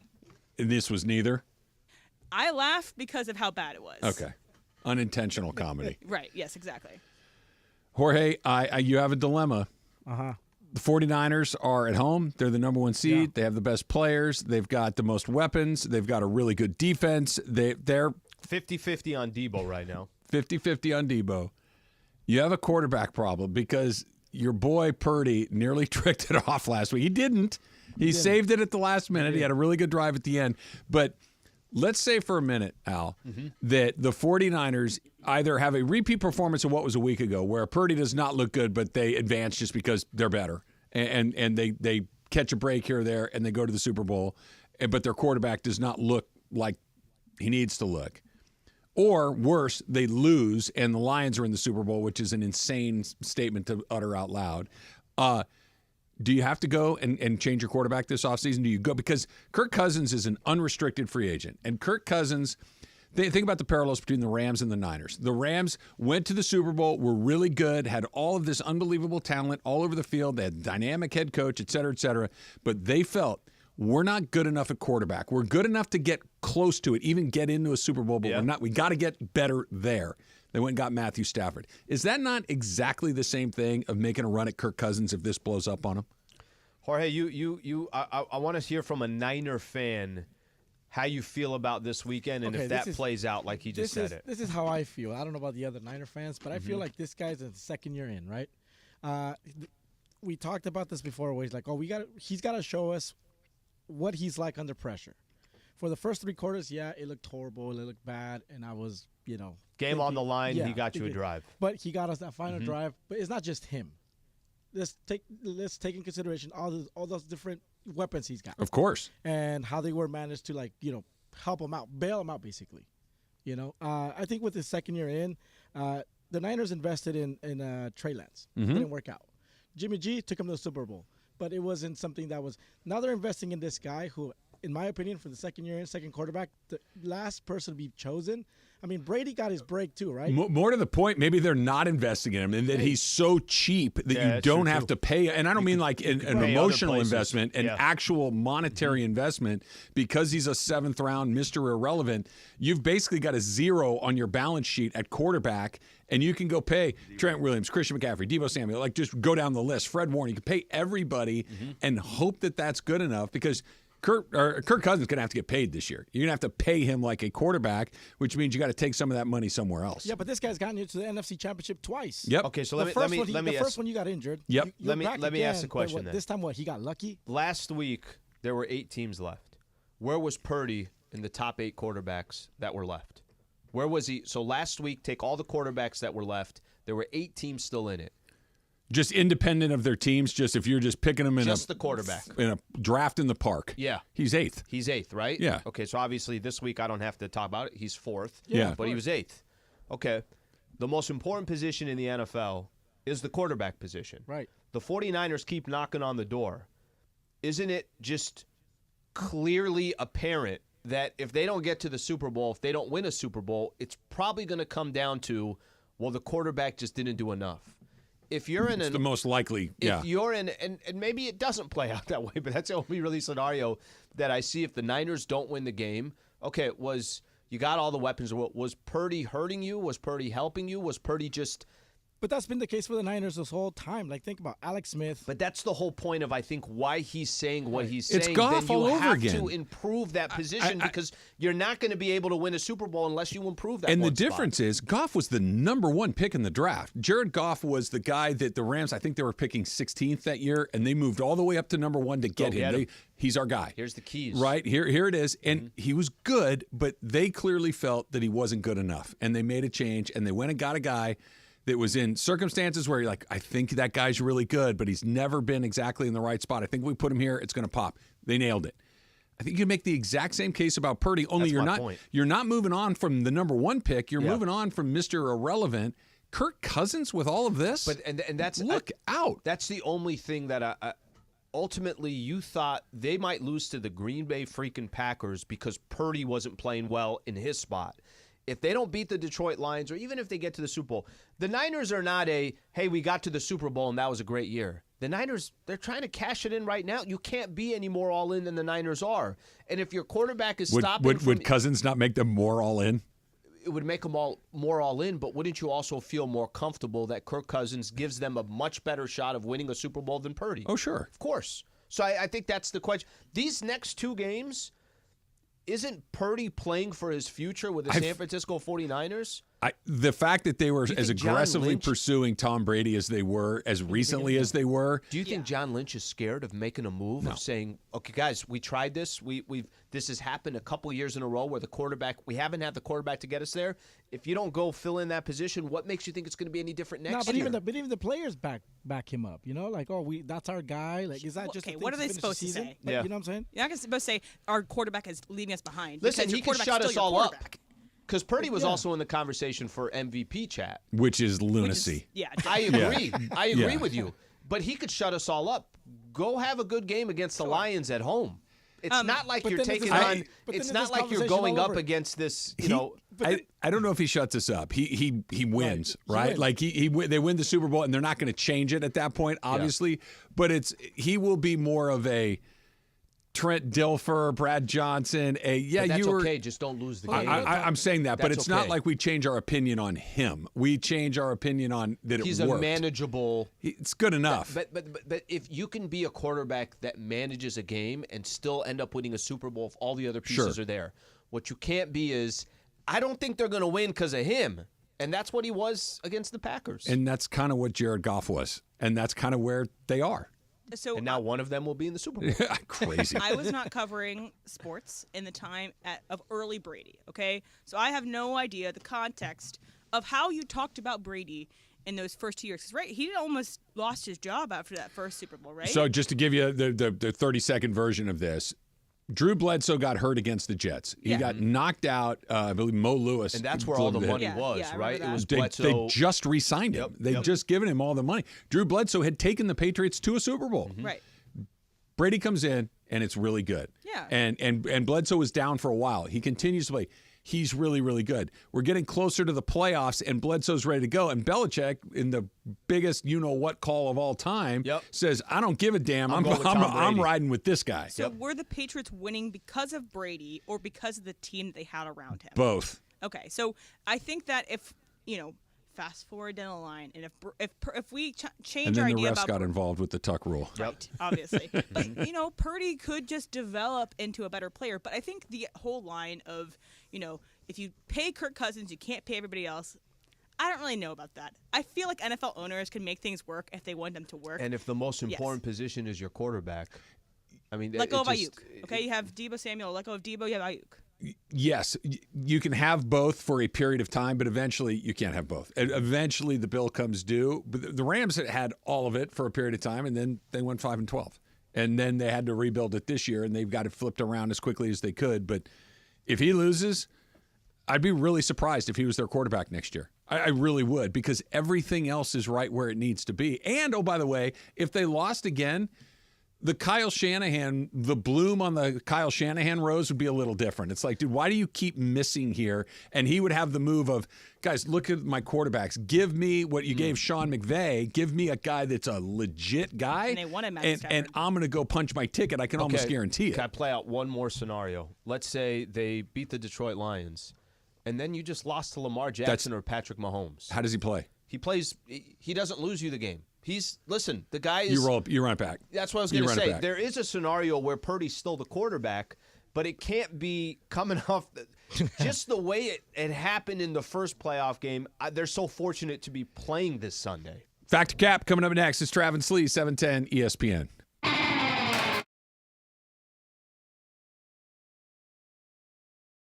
Hey guys, Cap here. I'm out at Yamavant, the 909, with the Bud Light girls. And this upcoming Sunday, it's Championship Sunday. We're going to be here all day. So get on out here. Let's watch the championship games, the AFC game, the NFC game. We're going to find out who's going to the Super Bowl. Me, you, the Bud Light girls here at Yamavant, the 909.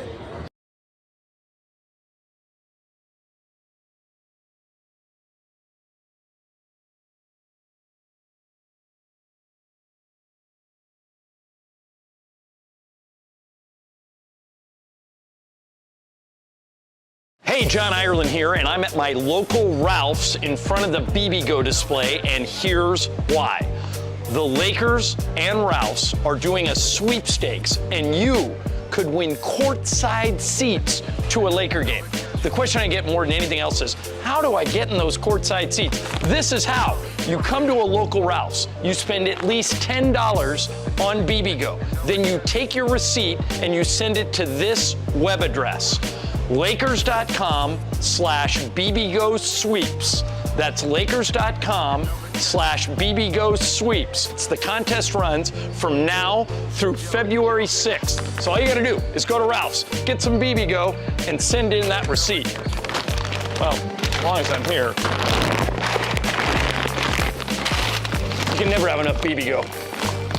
BB-Go, the official game day snack of the Los Angeles Lakers.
Oh, that's cap.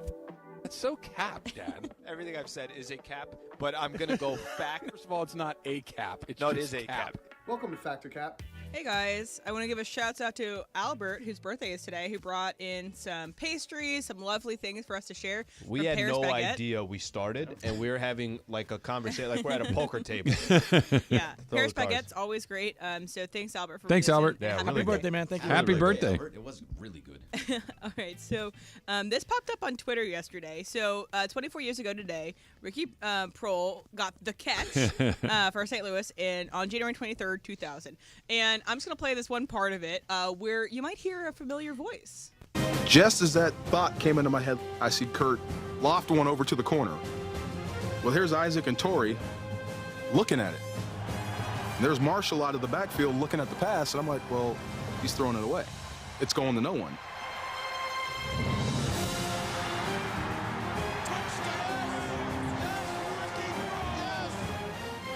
Prohl? Was that the guy in that Nelly video? Yeah, it was actually that guy. Same guy. And this is for NFL Films. There's probably one of those like greatest plays in history, or it was part of the Super Bowl DVD. Either way, NFL Films does these things where they do these countdowns, and it's voted on by players. They say, "Oh, who's the greatest tight end or the NFL 100?" And they'll have people voice over and intersplice clips. So it got me thinking that we need to do an NFL Films style breakdown of bits from the station for Mandy's 3. So, you explain why I collapsed on the floor for the college basketball, or, why John Ireland threw it against the wall with little intercutted things. So, Travis, Factor Cap. I like it. Fact. Yeah, I think that's a really good idea. Prohl, right? DeMarco delivered it perfectly. That's a really good, a little behind the music kind of thing, behind the scenes. Yeah. Great idea. Fact. Berg? Yeah, it's fact. This is a fantastic idea. I actually really, really like this. We can find out why Cappy always likes to mount Chris. Right. And we go behind it with the thought process. And we have Cappy, the clips from behind. Yeah. Yeah. While that's all going on, that's genius. So he's telling you to change mics. Oh, I'm changing mics? Yeah, change mics. Okay. Is this one better? Oh, yeah, wow. This one's, better. Much better. You have to tap. Fact. As an example, John would throw the trophy, and we would show the wall. You and I, you would have your one scene. I don't know what you would say, but I would say, I don't know, maybe John just had a bad day. Maybe John was upset that he didn't go to the pickleball. That he didn't go to the pickleball tournament and didn't have a trophy. And then we would cut to somebody else, and then John would have his. It's a really good idea. He legitimately thought that was funny. He was wrong. He was very wrong. And now he's going to be at this year's pickleball tournament. Amazing, great. Took the L. Jorge? Fact. I think we should pick 5 of these and then get the action. Okay, so when it happened, it was one thing. And it's been a while since some of these things have happened. So Same for these NFL Films things. Right. It's usually a couple of months between. So getting your thoughts of it now, after the dust like in settled, a confessional kind of thing, like So we're gonna play you the clip. Yeah. What do you think about it now? So what's things like that? What could add it for the Mandys too is like, because that Mandy's 3 actually, but in Oscars or whatever, when they're saying, oh, Best Actress, Sandra Huller, and then they'll play a clip from Anatomy of a Fall of like her best moment there. So when we do Bit of the Year, maybe we could do a little bit of a behind the scenes going there. Anyway, just spitballing here. So I love that idea, and we actually do need to do that. I think this is a real and then thing. Cutler can voice it. Yeah, exactly. Voice. Or DeMarco could. Anyway. So good. I think Jorge with that voice. You need to make sure that you have In no a voice. We're gonna find out. You don't need to watch the game.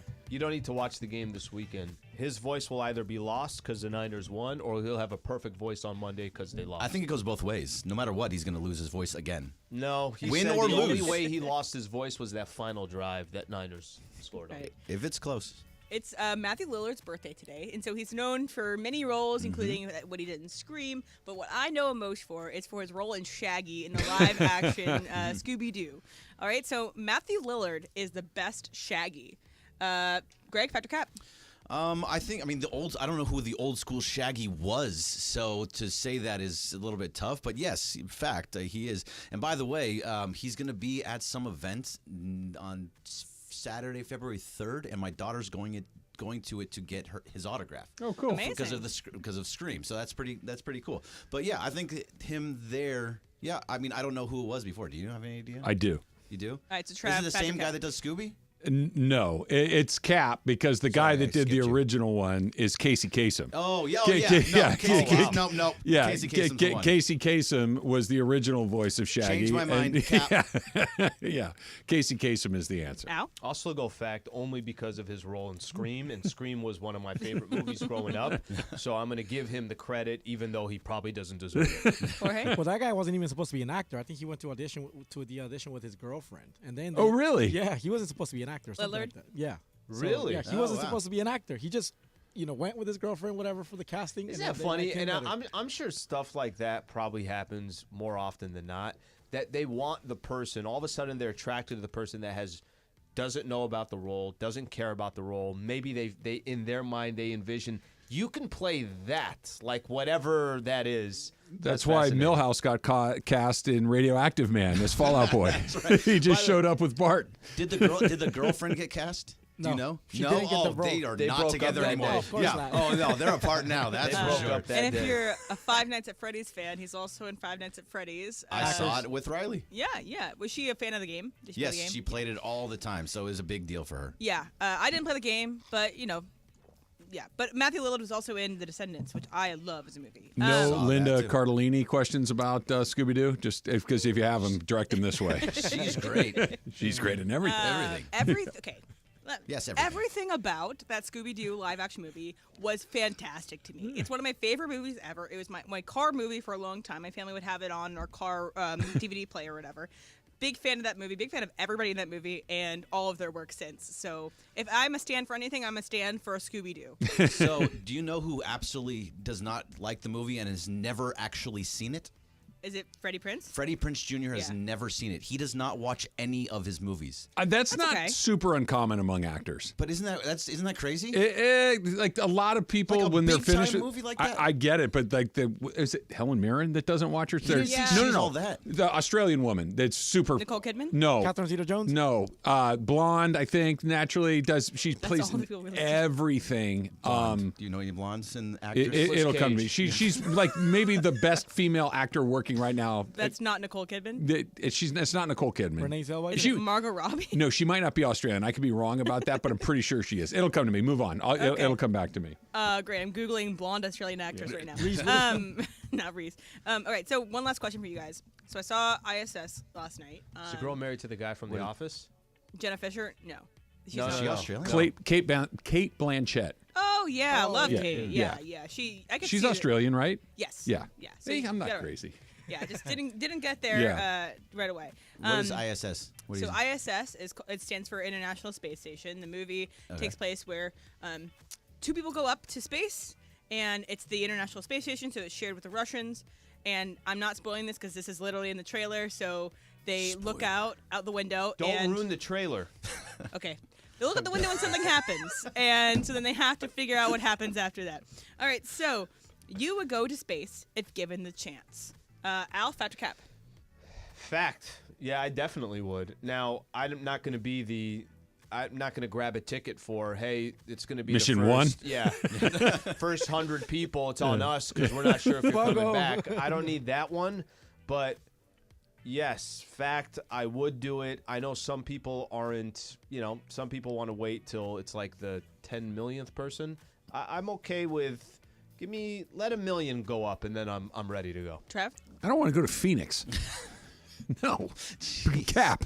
I like it here. I like it where What if I it's go. on Spirit Airlines? Space travel is it's interesting to me, but it is not something that I need to experience ever. Berg? So it's fact, as long as it's not done by the people that did the submarine.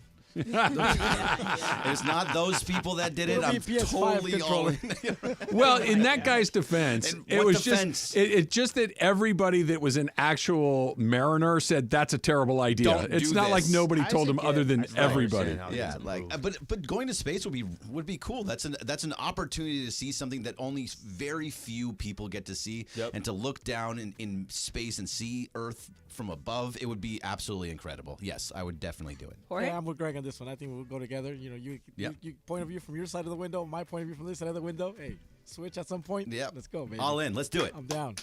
Me and you. Go watch the morning I'll show. attend Go to all of your Space memorials. I just don't want to go through the process of having to be an astronaut. That's fine. That's fine. My eulogy Going my eulogy would include. I told them not to go, but they wanted to see it, so here we are. Sandwiches in the back. like, hey. Enjoy the rest of your day. I want to see the moon. I want to see maybe the moon. this would I be the clip experienced at the life, Mandy's. Travis. See the moon right now. No, I want to. No. Okay, I want to see the moon like I can see the building across the way from here. Watch like doesn't that. want to space. I want to see all the aliens on the moon. And we'll stay right here. We'll go to the Olive Garden to celebrate their Can you bring back some their breadsticks? demise. Zuppa de Italiano is where I'm starting. Right, Zuppa baby. Toscana. Zuppa Toscana. Thank you. I like my name better. All right. Little bit of an update on Debo coming up. And is Giannis starting to come an American, for lack of a better word? That's next. It's Travis Lee, 710 ESPN.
Hey guys, Cap here. I'm out at Yamavant, the 909 with the Bud Light girls, and this upcoming Sunday, it's Championship Sunday. We're going to be here all day, so get on out here. Let's watch the championship games, the AFC game, the NFC game. We're going to find out who's going to the Super Bowl. Me, you, the Bud Light girls, here at Yamavant, the 909.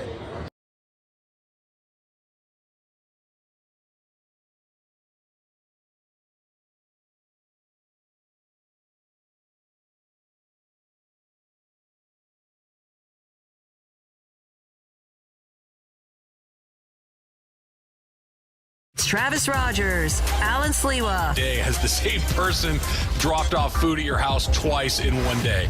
I don't Great know. question. Travis and Sliwa. On 710 ESPN.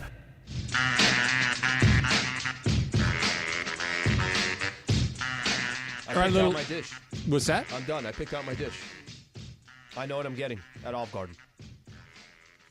Chris kind of he pushed me over the edge here. I've been talking about the tour of Italy. I think that's it. Why wouldn't I try out 3 different? Do you know what the tour includes? Yes, it's the lasagna. It's I think that's the Fettuccine and chicken Alfredo. parm. Yep. What more do you need? Well, you need to not eat one of those things because it's not a great choice. Two of them are great. The tour of Italy. Can you take a 2/3 tour? Can you double up on chicken Well, parm? then have the third for dinner. Okay. You just pack it up and bring it home. Part of my strategy here is I don't feel like you're going to be ordering much. So part of my strategy is your fork can come onto my plate at any time to try part of the tour of Italy. We are going on vacation together. You're painting a picture that's only half true. I'm going to order food. I will eat. I am going to eat an Olive Garden meal for lunch today. It's just not going to be the that. tour of Italy. It's not Toasted gonna be. ravioli? No, that will not be. I think he's going soup and then maybe some salmon. I will do that with you. Okay. I will do that with you. That Some sounds calamari? because I'll eat. Sure, Okay. sure. I mean, Toasted ravioli looks really good.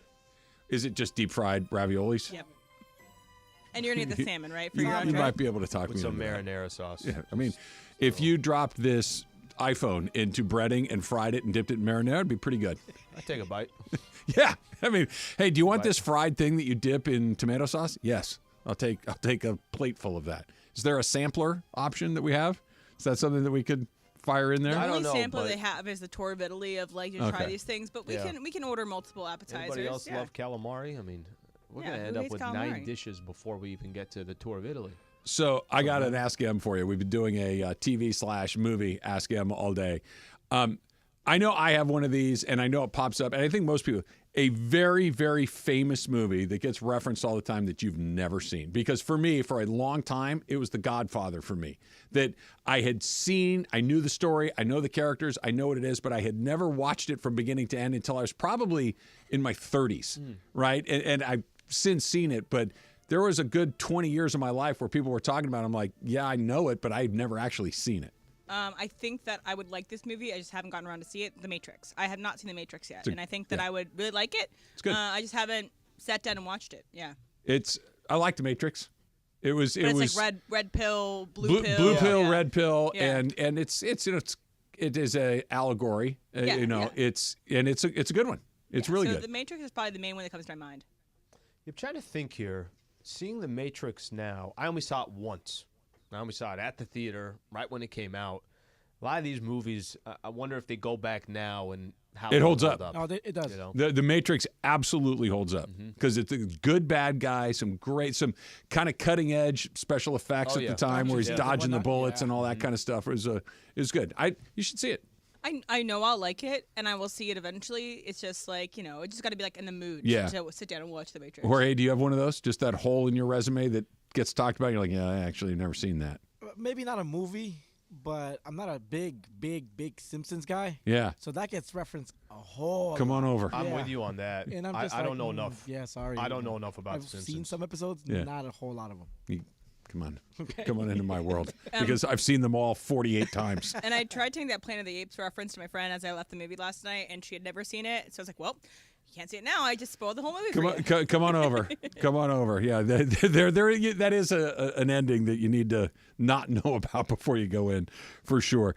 Did Giannis become an American basketball player over the last year or so, where he's firing teammates, he's getting rid of coaches, he's firing the next coach, he doesn't like this, he doesn't like that, because that is a very American basketball star thing. You think about the European, and you can make an argument now that, I shouldn't even say European, non-American basketball stars, Embiid, Giannis, Jokic, Luka, the 4 best players in the league arguably are all non-American players. But Shai Gilgeous Canadian? I think he is. Yeah. Okay. So again, guys that are not likely to manipulate the system quite as aggressively as American players are.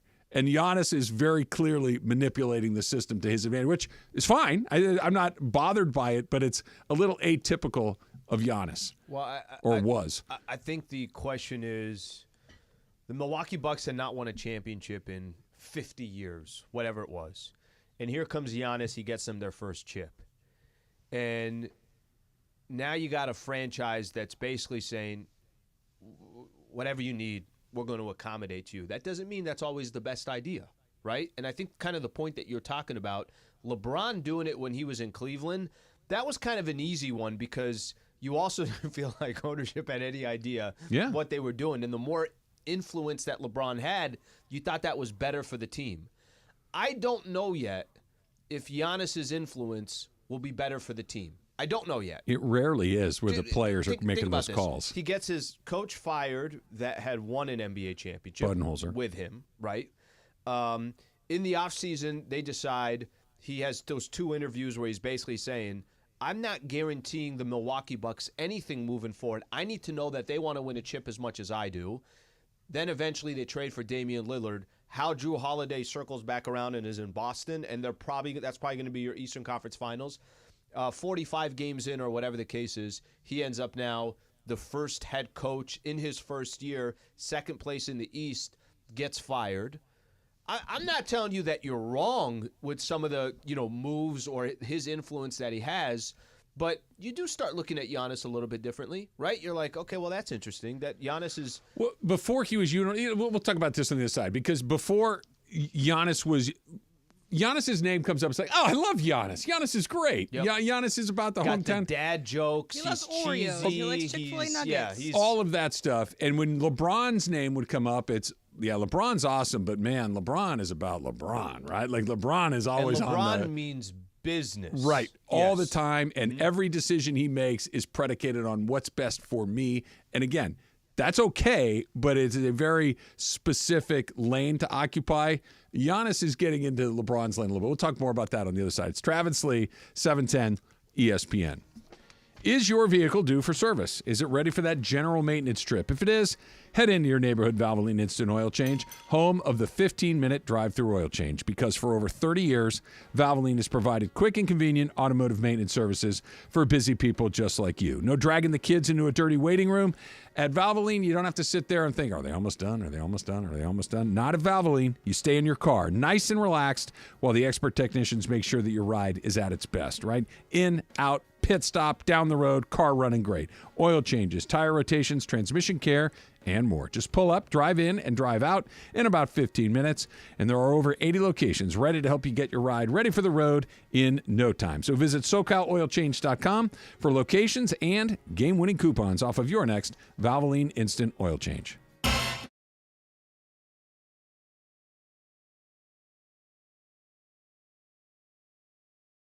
Hey guys, Cap here. I'm out at Yamavant, the 909, with the Bud Light girls.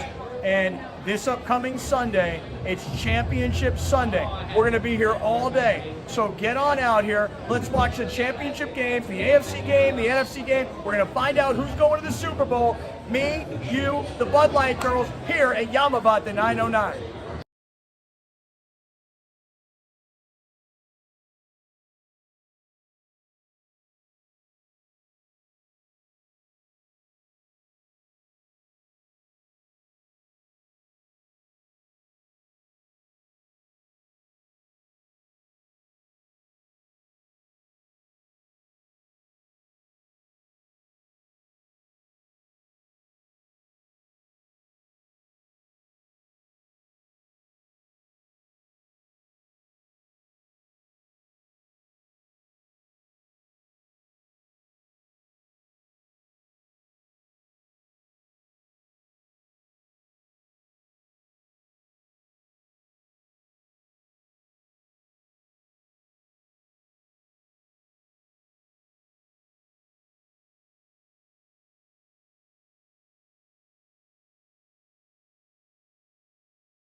ESPN Los Angeles, a Good Karma Brands radio station. It's Travis Rogers, Alan Sliwa. Day has the same person dropped off food at your house twice in one day. I don't Great know. question. Travis and Sliwa. On 710 ESPN. Set in the mood, guys. Come on. I'll take the Zuppa di Italiano and a water. You guys have coffee? With lemon.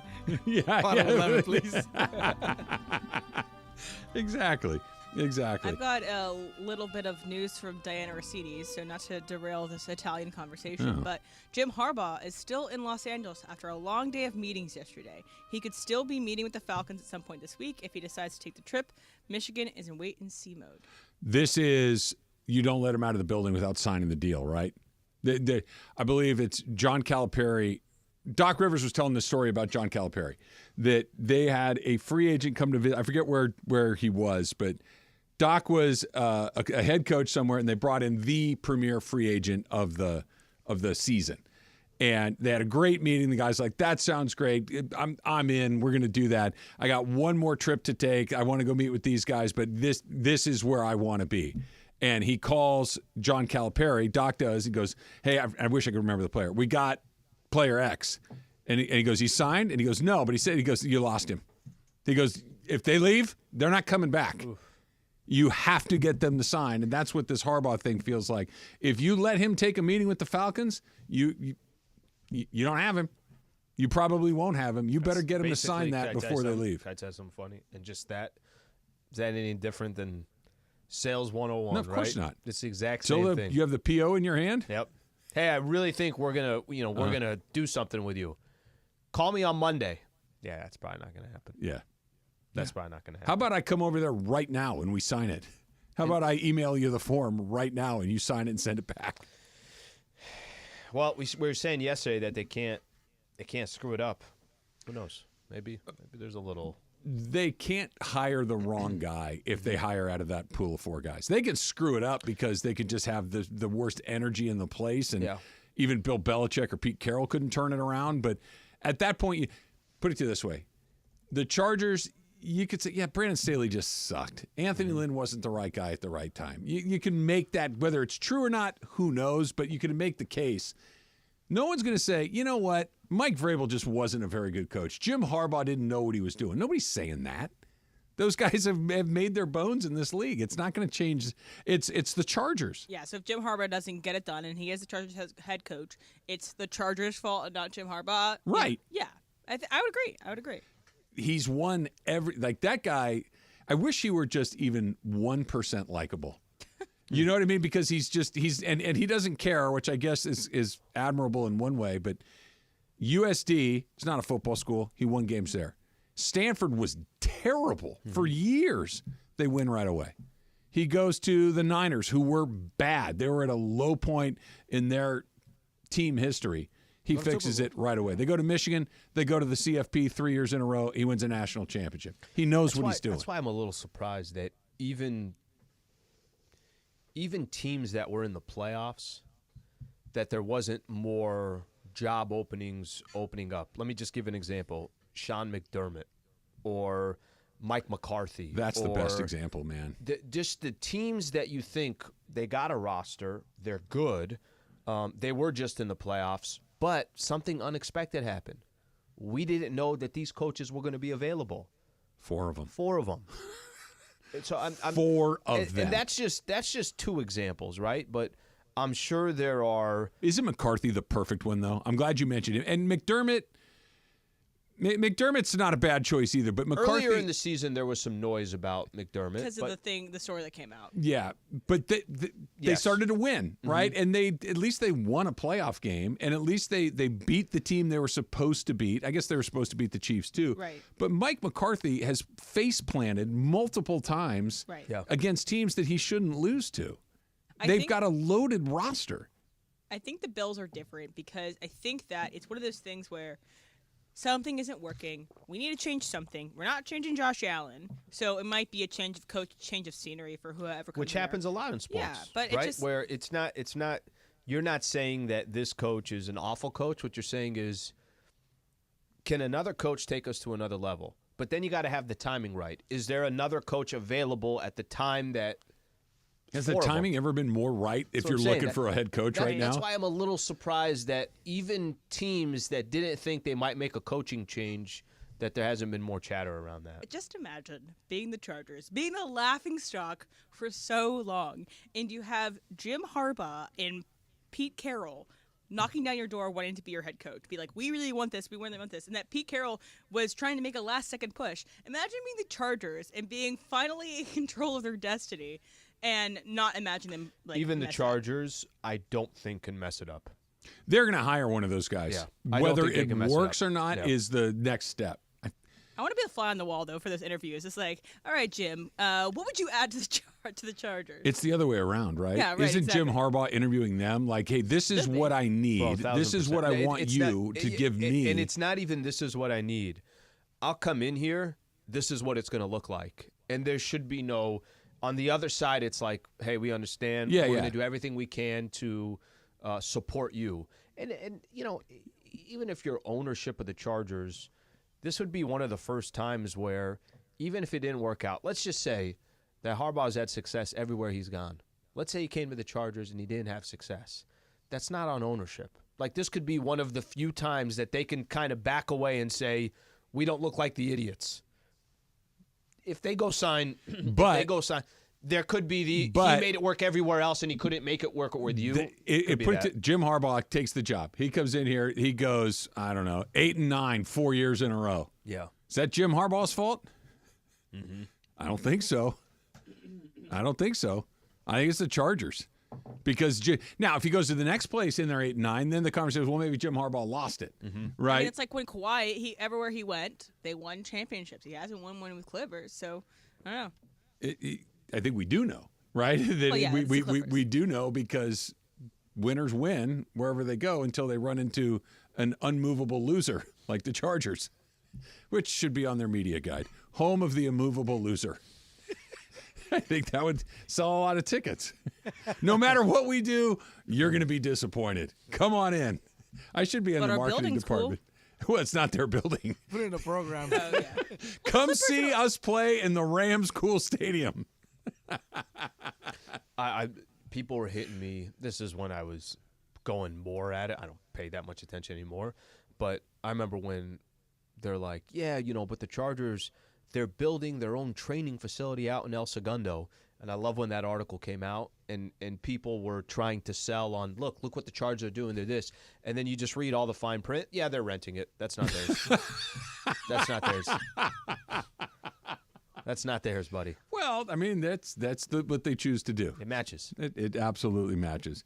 Is Giannis LeBron, as far as his ability to manipulate the situation to his desire, to be able to say, I don't like that coach, I don't like that teammate, change this guy, change that guy. And we've gone from everybody loves Giannis, Giannis goes through the Chick-fil-A drive-thru, and that's funny and ha, ha, ha, to, Giannis is just as cunning and self-serving as the other NBA superstars. Well, the question is, does he have that power and he's flexing it? Of course he does. Absolutely he does. Absolutely he does. And listen, I'm gonna go back to something. I've always said this about, I like when players put ownership.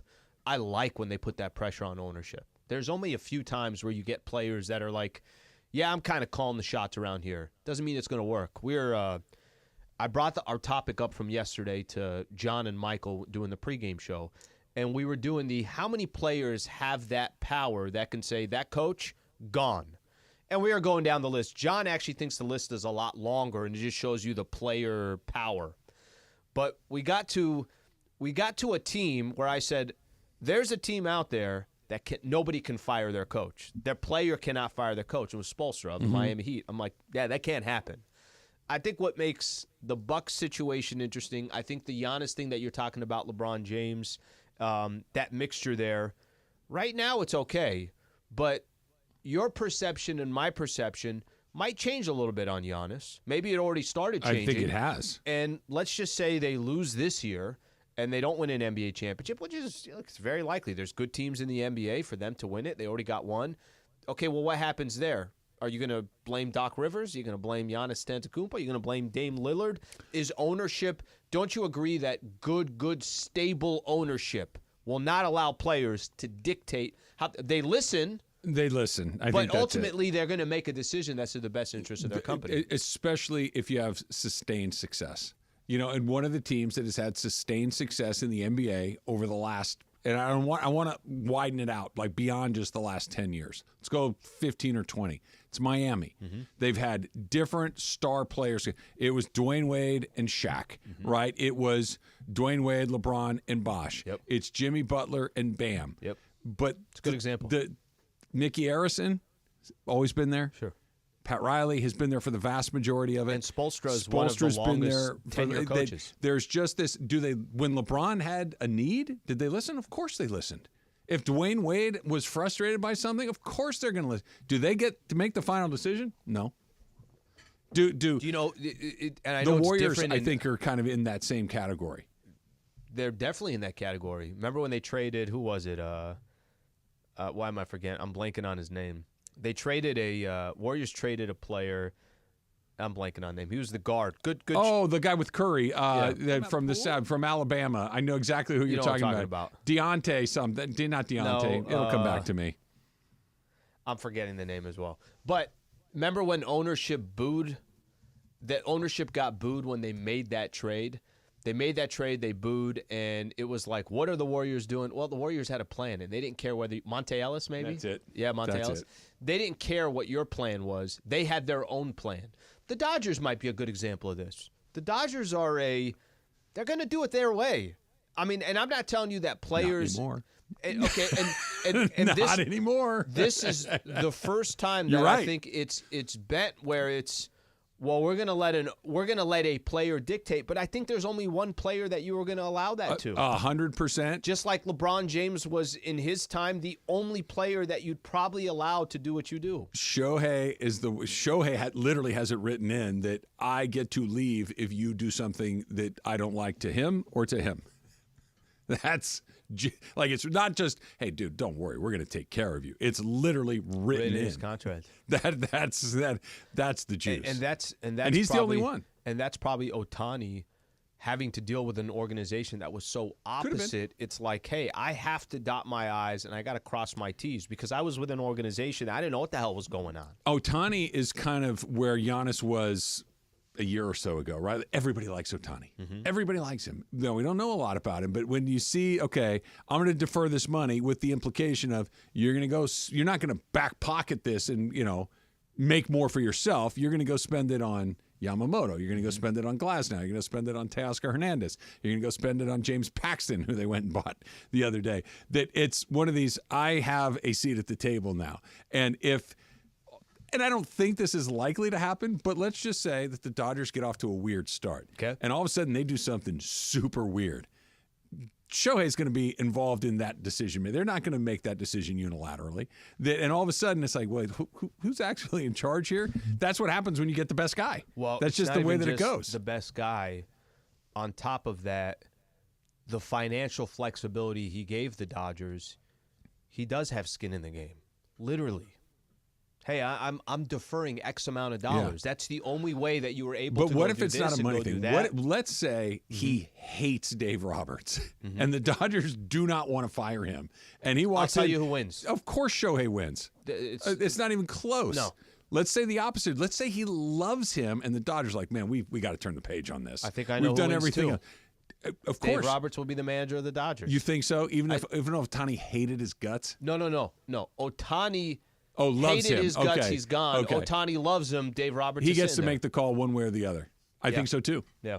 I think so, too. I think another example, though, where it might go more poorly, and then we're seeing it now, how, the team shifts after that person leaves, is the Packers.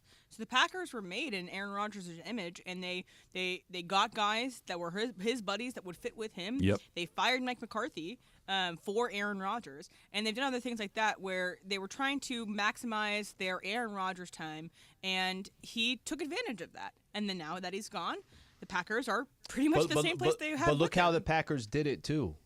They sold at the right time. You sure did. They developed a kid for a couple of years, and there was... For the second time in a row. And think about how much media the attention it got. You're drafting who when you already have Aaron Rodgers?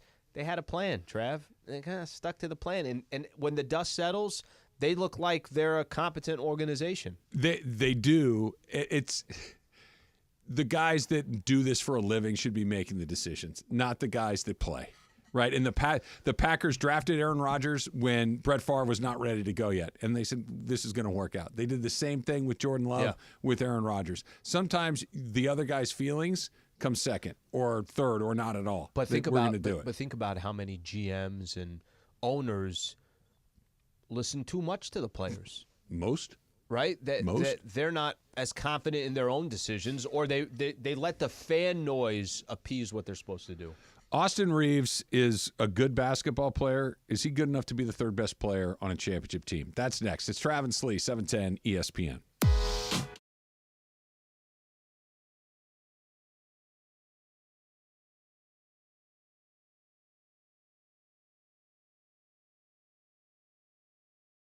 Hey guys, Cap here. I'm out at Yamavant, the 909, with the Bud Light girls.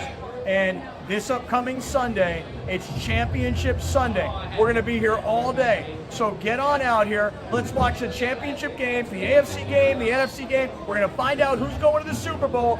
Me, you, the Bud Light girls here at Yamavant, the 909.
Hey, John Ireland here, and I'm at my local Ralph's in front of the BB-Go display, and here's why. The Lakers and Ralph's are doing a sweepstakes, and you could win courtside seats to a Laker game. The question I get more than anything else is, how do I get in those courtside seats? This is how. You come to a local Ralph's, you spend at least $10 on BB-Go. Then you take your receipt and you send it to this web address, Lakers.com/BBGO sweeps. That's Lakers.com/BBGO sweeps. It's the contest runs from now through February 6th. So all you gotta do is go to Ralph's, get some BB-Go, and send in that receipt. Well, as long as I'm here. You can never have enough BB-Go. BB-Go, the official game day snack of the Los Angeles Lakers.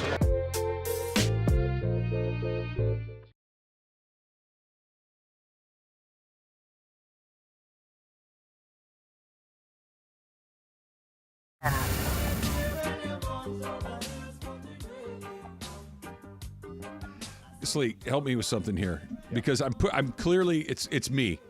Yates is in the house. But Yates just said something to me that you're like the fourth person to ask me that over the last couple of days. So it's not you. Okay. That's what I'm saying. It's clearly you didn't do it, so I'm going to ask you. Yep. Am I putting something out in the universe? Because like Susan and all of my kids. Oh, Susan. Dad, you all right? Yeah. Yates comes in here and is like, "You all right, Trav?" I'm like, "Yeah, I'm good. Like I'm fine. What am I putting out there?" I see your perspective of where you were coming from. Yeah.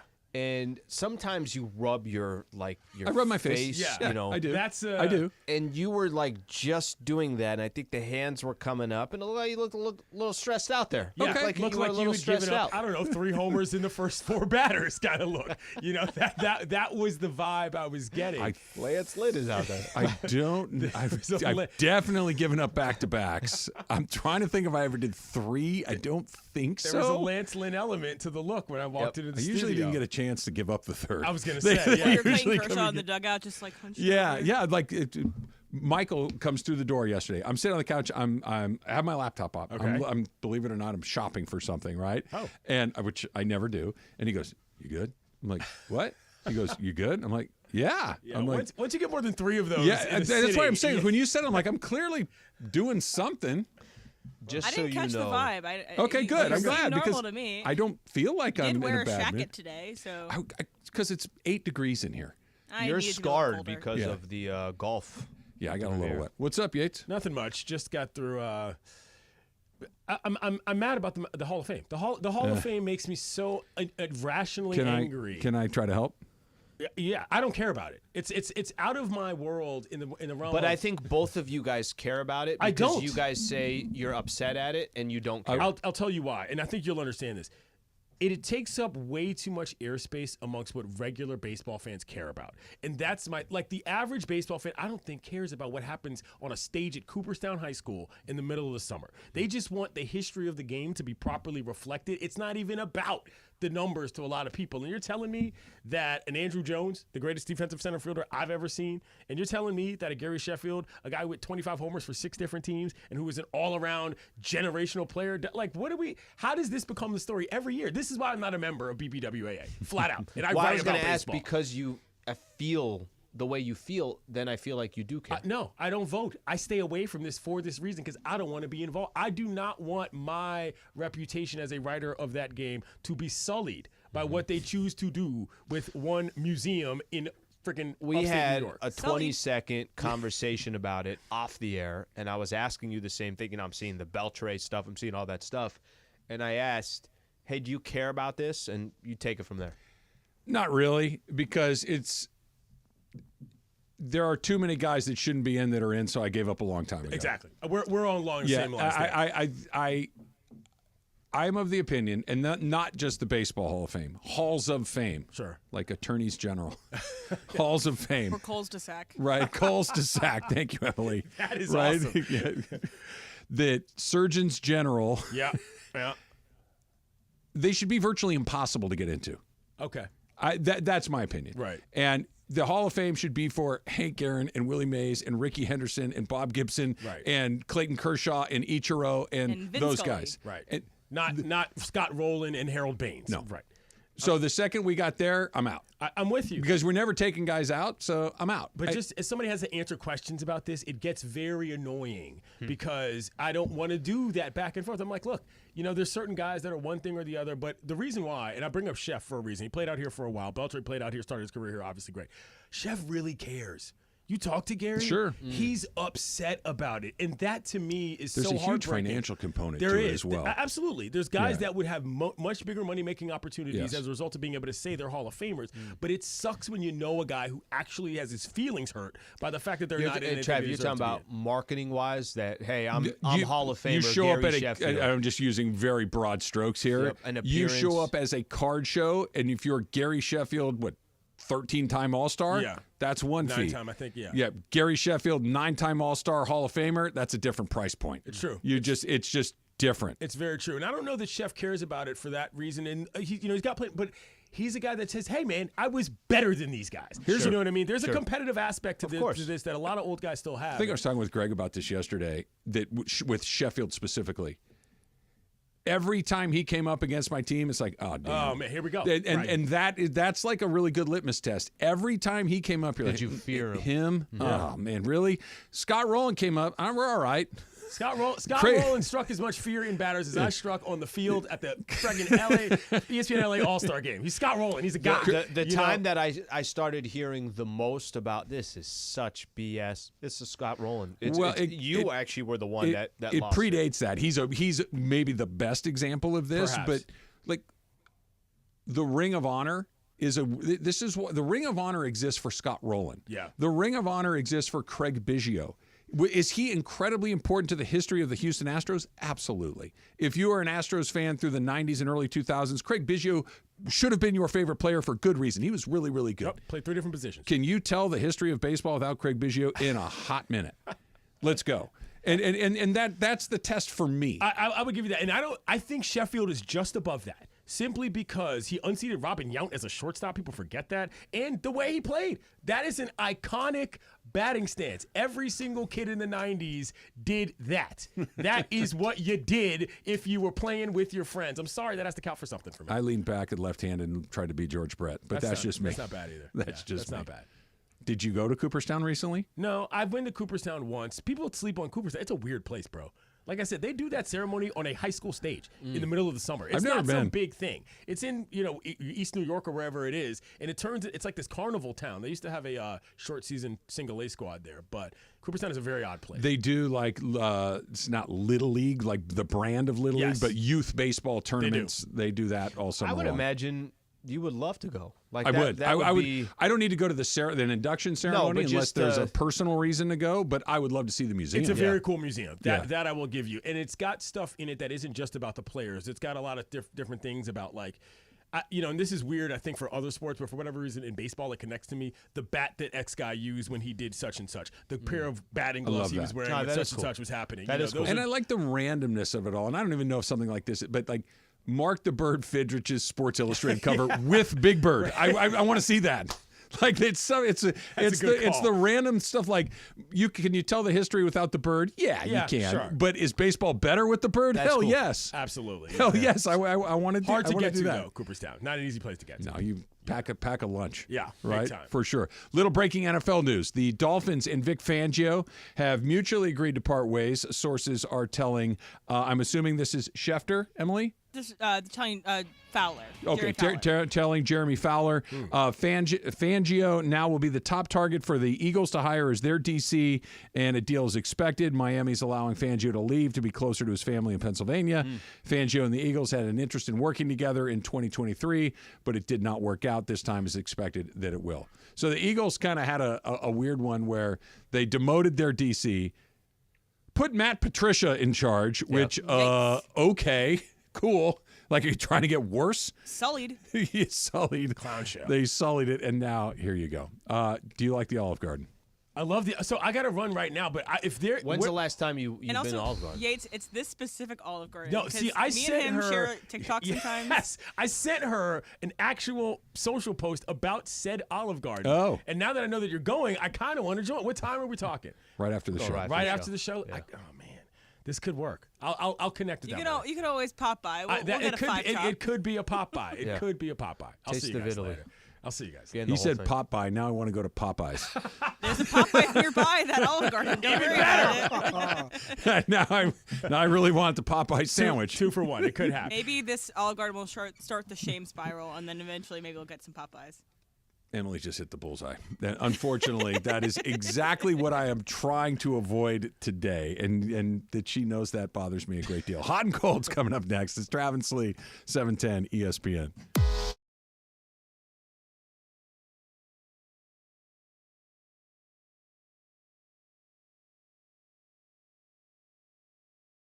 Hey guys, Cap here. I'm out at Yamavant, the 909 with the Bud Light girls, and this upcoming Sunday, it's Championship Sunday. We're going to be here all day, so get on out here. Let's watch the championship games, the AFC game, the NFC game. We're going to find out who's going to the Super Bowl. Me, you, the Bud Light girls here at Yamavant, the 909.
I basically said, all right, well, as great as some of these books are, as great that they were for me, whatever iconic books that I liked personally, a lot of them self-motivational, whatever the case is, I'm like, look, I've already read them. Why not just give them to somebody else?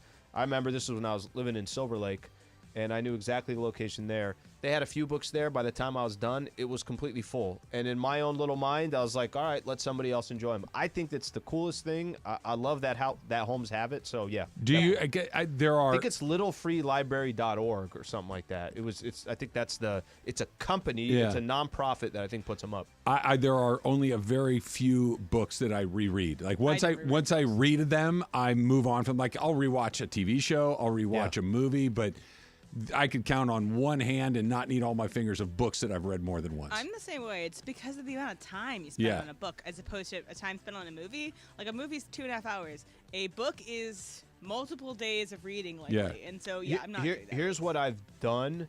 Maybe I don't go back and I read the entire book, but I'll randomly pick up a book and look at the chapters and say, okay, that might be an interesting chapter. But again, they're not. Well, usually, like, if that's a self-help book, it's a little different than it's reading a novel yet again. It's completely different. I wouldn't just open up a random book and say, okay, I'm reading this, and it's a.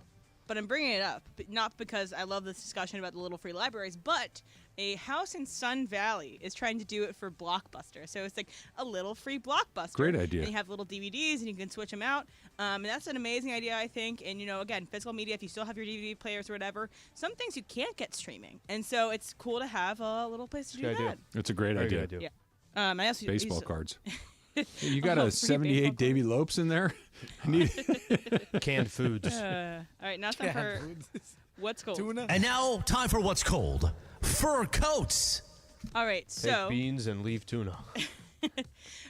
So Joel Embiid, 2 days ago, I believe, right? 2 days ago was when he got 70 points. Dropped to 70, yep. And so at practice yesterday, or was it this morning, some in the last 24 hours, was seen taking shots with a fur coat on because, he's just that guy. So there's that reason why I'm bringing up fur coats. But also, I'm, chronically online, and it's a sickness. But there was a thing called like Hot Girl Summer, and you had certain things that you wanted to do to be like Hot Girl Summer outfit. But then now for the winter, it's Mafia Wife Winter, where you just wear big fur coats and big hats, like animal print hats and stuff like that. So a lot of women are embracing Mafia Wife Winter. Will you be embracing Mafia Wife Winter? No, I didn't know it exists until 8 seconds ago when you explained to me what it is. This may come as a surprise to the three of you and everybody that's listening to us right now. I'm not much of a trend follower. What? That's not really my You had a pea coat. lane. I do have. It's also 20 years old. It's something that I've had for a long time. So no, I'm not going to see something necessarily and go, yeah, I need to do that because that's the thing. I don't think I'll be doing that as well, but I am watching Joel Embiid take his free throws in the fur coat. I want to show up to a pickup game in a fur coat and just be like, yeah, it's just let's run some fives. Yeah, it is like Joe Namath. Do you guys ever do this thing? Because this happens to me occasionally, where I will see something that is trendy, right? That I had like it's you're starting to see it around all the time. I'm like, I kind of like that, right? And I want to do it, but I can't do it because I don't want to be the guy that's doing the thing that everybody else is doing. Like the Stanley Cup, you don't want to get your Stanley Cup. That's a perfect example. Like I don't actually want a Stanley Cup, but that's a perfect example. Like if I did, even if I wanted it, I wouldn't do it because it's the thing that's happening right now. Yeah, so you ever have that? Yeah, of course. Yesterday we were at the store. Brenda and I were walking down the aisles, and then she's like, "Hey, you don't want me to buy you a Stanley Cup?" And I was like, "Wait.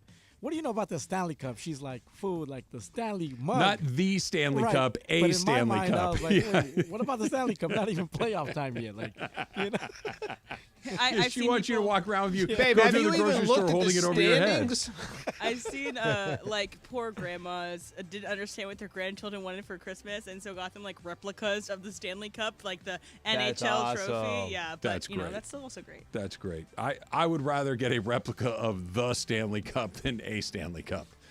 We could put it on my little hot item. Yeah, it just look. There's Mark Messier's name. You can see it engraved right into the side of the cup. You know what happened? It happened to me with those spinner thingies. Oh, the fidget spinner. Yeah, my little brother and his friends and like people. Did you ever pick up Randy's? I mean, they are helpful. And then they gave me one, and I was like, okay. You cool. can't put it down. No, you can't. Yeah.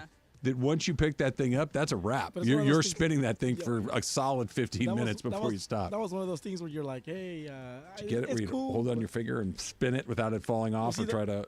The one they gave me was the Captain America shield. Perfect. So, dude, it was metal, and it's Love nice. those things. I love those things. Why is Austin Reeves not as good as I thought he was supposed to be, Slee? We're doing this. We're playing this exercise. He's been wildly inconsistent. Can I tell you one thing real quick? Yeah.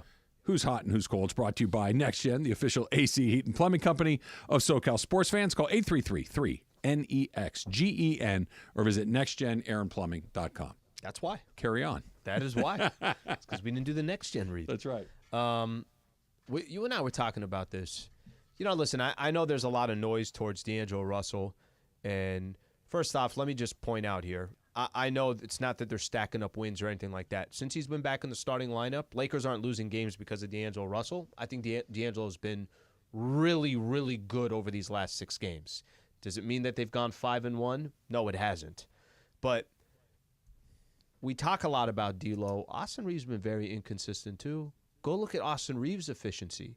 Austin Reeves is, and maybe, Trev, this says it all. Would you agree coming into the season, Austin Reeves is supposed to be the third best player on your team? Okay.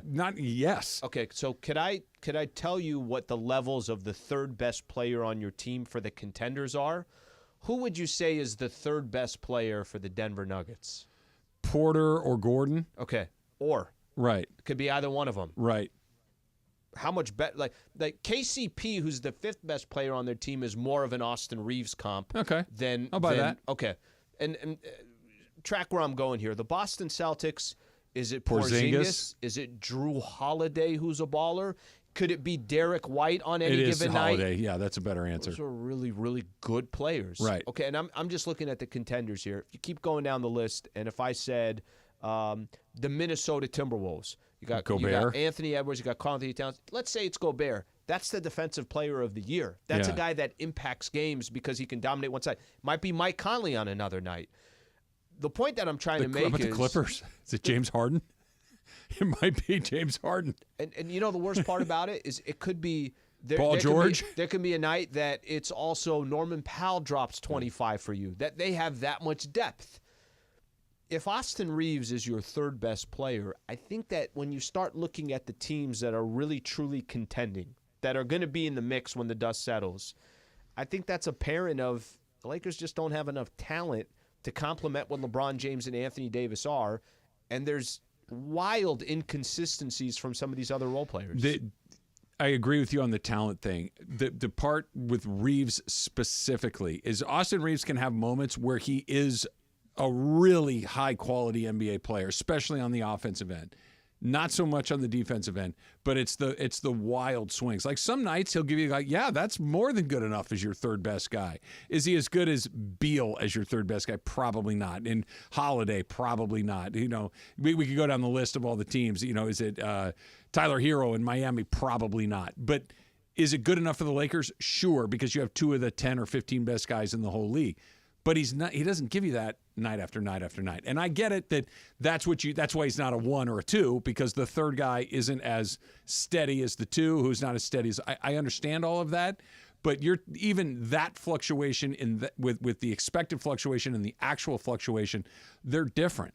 It's just there are nights where he's not around much. There are nights where he doesn't impact the game positively. There are nights when he impacts the game negatively. I'll tell you something, too. Usually the third best player, all these guys that we just talked about, they haven't been in the spotlight for 1 year. Right. They've been in the league 5, 6, 10 years. They've been doing it for a long time. Something that happened this year, and you notice it a lot during some of these national broadcasts, and they're pointing out, look how this player keeps going after Austin Reeves. Look how they keep screening to make sure Reeves is on the defensive side. They hunt him on the offense. They hunt him on offense.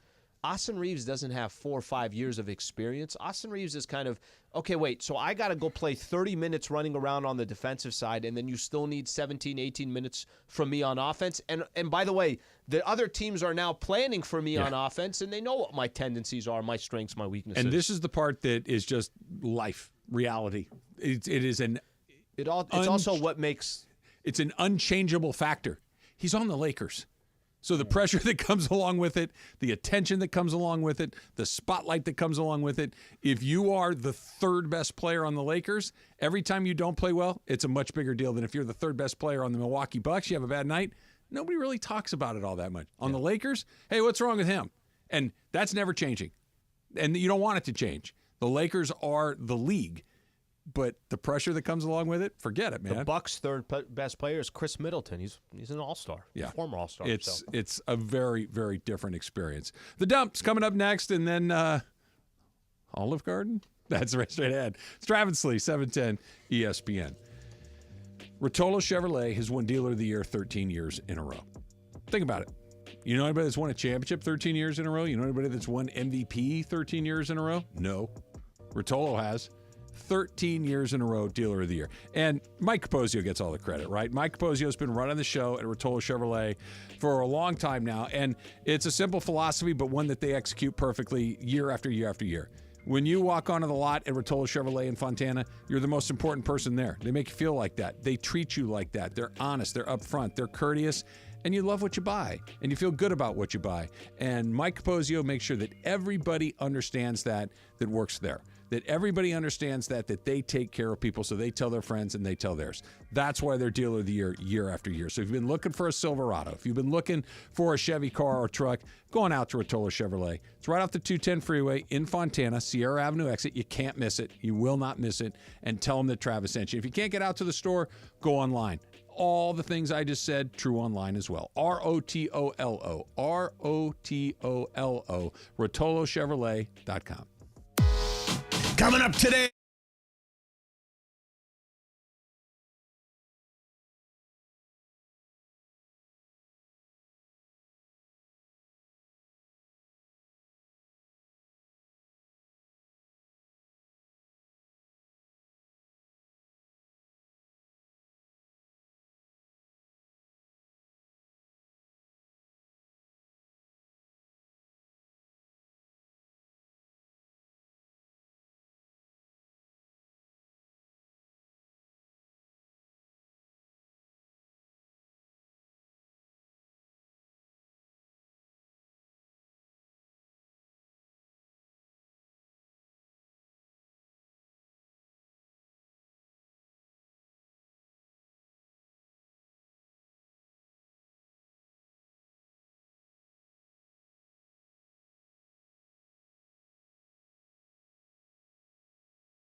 Hey guys, Cap here. I'm out at Yamavant, the 909 with the Bud Light girls, and this upcoming Sunday, it's Championship Sunday. We're going to be here all day, so get on out here. Let's watch the championship games, the AFC game, the NFC game. We're going to find out who's going to the Super Bowl.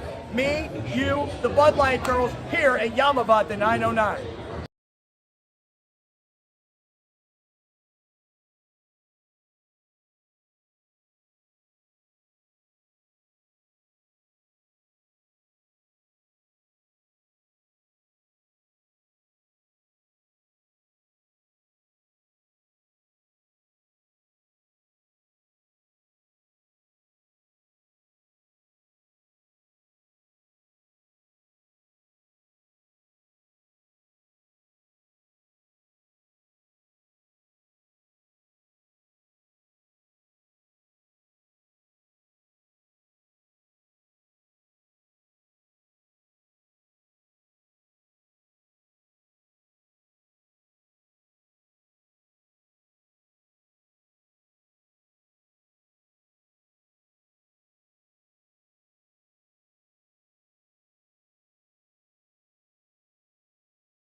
For everything we haven't gotten to today, yes, it's time for the dump. Happy birthday to Andy Bernard, perhaps better known as actor Ed Helms, who turns 50 years old today. He did the keynote speech at not my graduation, but the graduation before me.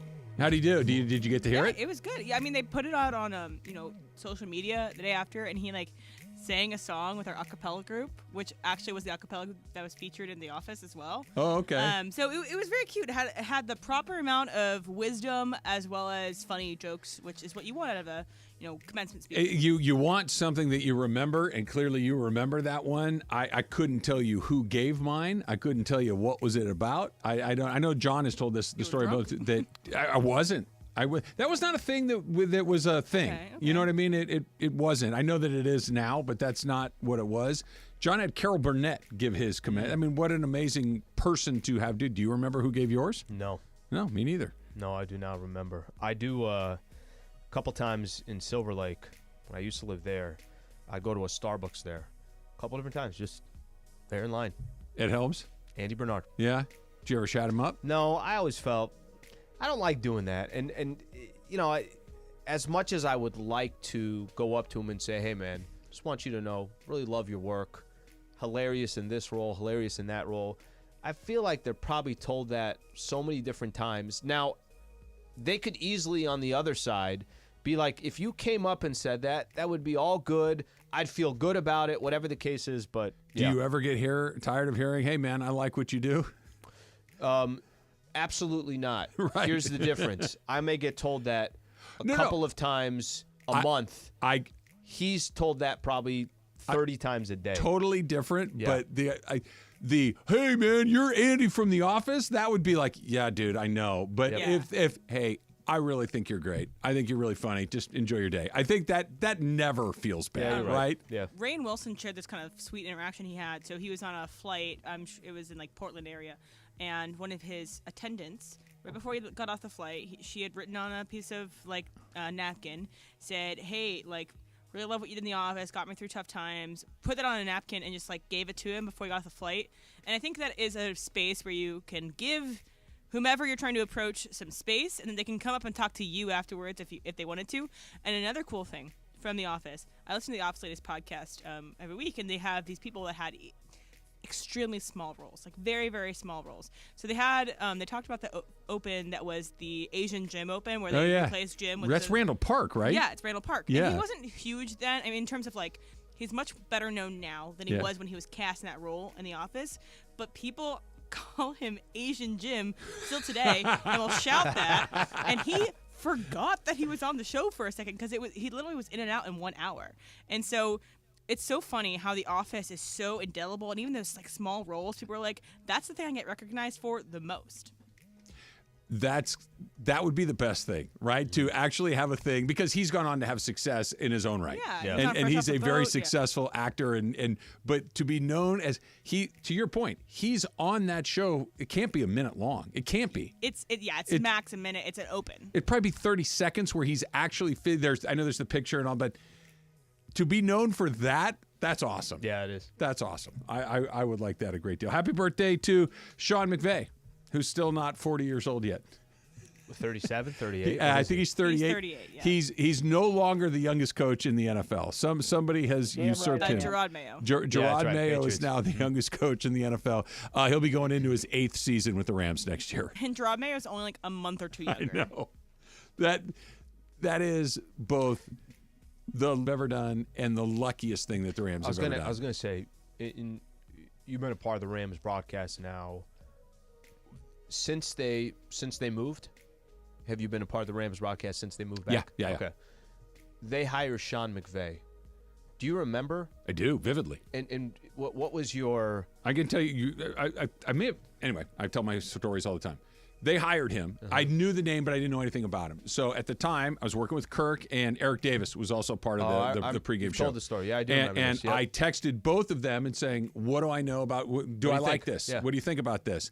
They both gave me the same answer, but in different ways. But it was basically, he's going to be a head coach in this league. He's going to be really good. The question is, by the time he's ready for it, is he even available? So you got to go now. that if you're going to hire him, you may have to do it now because by the time you know he's a good coach, everybody's going to know he's a good coach. So you got to go early, and it may be too early. Wasn't too early. That's the best way to put it, too. Yeah. It's like, no, we think this guy's going to be good, but here's going to be the question mark. Come on. Is he ready to be the head coach? Is he ready to come in and he's in a good division? He's in Los Angeles. You're trying to change the brand and bring it back and kind of get people excited again. You know what helped? Yeah. That the Rams were bad. That they just finished a 4-12 season. That Jeff Fisher, while everybody likes Jeff Fisher, the dude, like he's a super likable guy, easy to hang out with and all these stuff. Jeff Fisher's football teams were bad, boring, and completely without any sort of substance. He was taking over for the right. It was the most benign, anonymous group. Everybody thought Jared Goff was a bum. Everybody thought that the Rams were a bad team. They weren't. They turned out to be, they won 11 games the next year. They were fantastic the very next year, and that's when it's, okay. Remember the whole Sean McVay broke the NFL thing? What are we going to do? Well, they adjusted, and now McVay has adjusted back, and he's just a little bit ahead of everybody What an else. old-timer. Right. 38 years old. 38. Happy birthday to our one and only Tommy Lamb. Yeah, T. Lamb. Yeah. I mean, the big 5-0. It's a big one. Let's go. That is a very, very big one. So congratulations to Tommy, chairman of the Fun and Games Department, general sales manager. Yep. Tommy, I've played golf with Generally a awesome million guy. times. Tommy's the best. Good dude. Tommy's the best. So happy birthday to Tommy as well. Kristen Shaw, who if you know her work, you know her work. She's got one of the more distinguished or recognizable, perhaps, maybe not distinguished, but recognizable female Yes. VO actors She's in- working. She's in Bob's Burgers. She was also Hazel in 30 Rock, if you remember Yeah. that. Yeah, she What was We Do in the great. Shadow. She's great in that. She plays a lot. She's also in like The Last Man on Earth. She plays like a good bad guy. She's like a bad, funny woman, which Yeah. you really don't see that often. And I love Kristen Shaw. All right, I'm going to throw this one to you guys because everyone else in here is not old enough to remember this other than the three of us. You guys remember the Apple Computer Super Bowl commercial where the lady runs in and throws the hammer through the screen? Yeah. The Ridley Scott. yeah, the famous Yeah. one. I used to live next door to Ridley Scott. Oh, did you really? Yeah, in the Hollywood Hills. That commercial debuted today, 1984. Yeah, one of the most impactful commercials I think of all time. Yep. And the thing is, it continued to live after that. There's sort of like there's a famous ad, John, you'll remember this, from the 60s when Lyndon B. Johnson, was it Johnson running against Goldwater? Yeah. And they ran the Daisy ad. Yep. You know which one I'm talking about? It was in my history classes. Picking yeah. the daisies, 1, 2, 3, Was and it then there's like a atomic nuclear bomb? atomic bomb. It had that sort of impact because this was really the birth of Apple. This is when Apple really turned into a powerhouse. You know what? It was kind of the birth of the Super Bowl commercial, too. Oh, yeah. That it was Yeah. the big production. They hired Ridley Scott to shoot a commercial for the Super Bowl. Like, there were some other iconic ones, but this is the one that made them very cinematic. Yes. If you guys had, let's say you had $5 million to spend, you ran a marketing at a company, would you spread it out over the whole year or just use it on one 60-second Super Bowl commercial? I'd spread it out. See? If the brand is not very well known, I think I'm shooting for the Super Bowl. I'm with you. See, I think it comes down to the quality of the ad, right? Right. So just a throwaway ad doesn't. You're not getting your bang. So But if what it's about- something that lives, because elsewhere. What about this? There was an ad a couple of years ago where a monkey starts banging cymbals together, and for like 25 seconds, the monkey is just banging cymbals together, and a graphic comes up and says, "We just wasted $3 million on a monkey banging cymbals. You want to get it back? E-Trade." I thought, see, that is a throwaway, but I remembered it. That you remember who the Sure. spot was for, Yeah. because how many Super Bowl commercials are there Oh, in the the car Super Bowl? ads all there's blend there's together probably in my head. there's probably 30. Yeah, right? I have Give no or idea take. I what don't car. know. I have no idea what insurance. If I have one no, cuts these, through, yeah. you nail it. But you got to be damn sure yours is the one that cuts But through. I mean, that's an absurd idea. I would love to have been in that meeting where somebody goes, "I got it. We got a monkey. He bangs cymbals together for 25 seconds, and then we say, we just wasted money, E-Trade." And they went for But it. totally talked about, right? You Right. still remember it. So I think I'm doing unbelievably that. effective I think ad. one Super Bowl ad, but it's got to be effective. It's got to be memorable. You got to nail the ad. Was the Mean Joe Green "Here, have a Coke, kid" one? Was that a Super Bowl? Was it Coke I or think a it- Lifesaver? I can't remember. It was It was Coke. Coke. Yeah. And he throws him his jersey. Yeah. Thanks, Mean Joe. That one. I can't remember if that was think it was a Super Sure Bowl. I was, don't know. man. Probably was because Joe Green was in the Super Bowl every year. Why do I think it was a lifesaver? I don't know. Does anybody else remember that as being a lifesaver? No, I know Sam? it's have a Coke and a It is smile, Coke. Yeah. and he Have a throws Why Coke you him and a his think smile. jersey. mayo is milk? Oh yes, exactly. There you go. Exactly. I believe there is mayo in.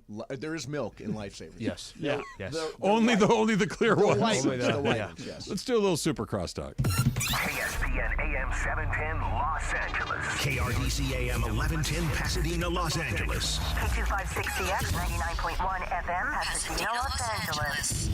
It's the greatest segment in LA sports radio history. Oh my God. When the shows come together for magic on the radio. It will only grow stronger. Super Crosstalk. Are we ready for Mason and Ireland to join Travis and Slee? Super Crosstalk begins. Super Crosstalk presented by In-N-Out Burger. In-N-Out. That's what a hamburger is all about. It's time for Super Crosstalk. So we're going to Olive Garden. Yeah. Oh, that's next? That's next. Yeah, that's Which next. city? M. It's in Midtown. Midtown. Nice. I have an Olive Garden right next to where I live. How often do you go? I don't go very often, but my son goes at least once a week. Okay. Oh, wow. So you're He familiar. loves Olive Garden. Okay. Yeah. Everybody's mom loves Olive Garden because they've got the soup and the salad and the Zuppa breadsticks. di Italiano. Exactly. You breadsticks, get yeah. all that stuff. And I think I told the story one time. My mom just opened her purse and put a bunch of breadsticks in it and walked out the restaurant. Can I have an extra bag of breadsticks? There I'm they not go. I'm not overly against that. Like Really? yeah, I kind of get that. That's a very Not a very I won't do classy it. move. I won't do it. But my mom, same thing, right? You Yep. go to a restaurant, and let's say you don't eat all the bread that's there. Sure. My mom's saying to herself, "Well, we paid for it, so why wouldn't I be taking it?" Michael takes it every time. But what she The did, bread? He takes everything. What Yeah. she did was she asked for more breadsticks and then just put all of them. She in her ordered purse. breadsticks to go. To go, essentially. I've Yes. done that before.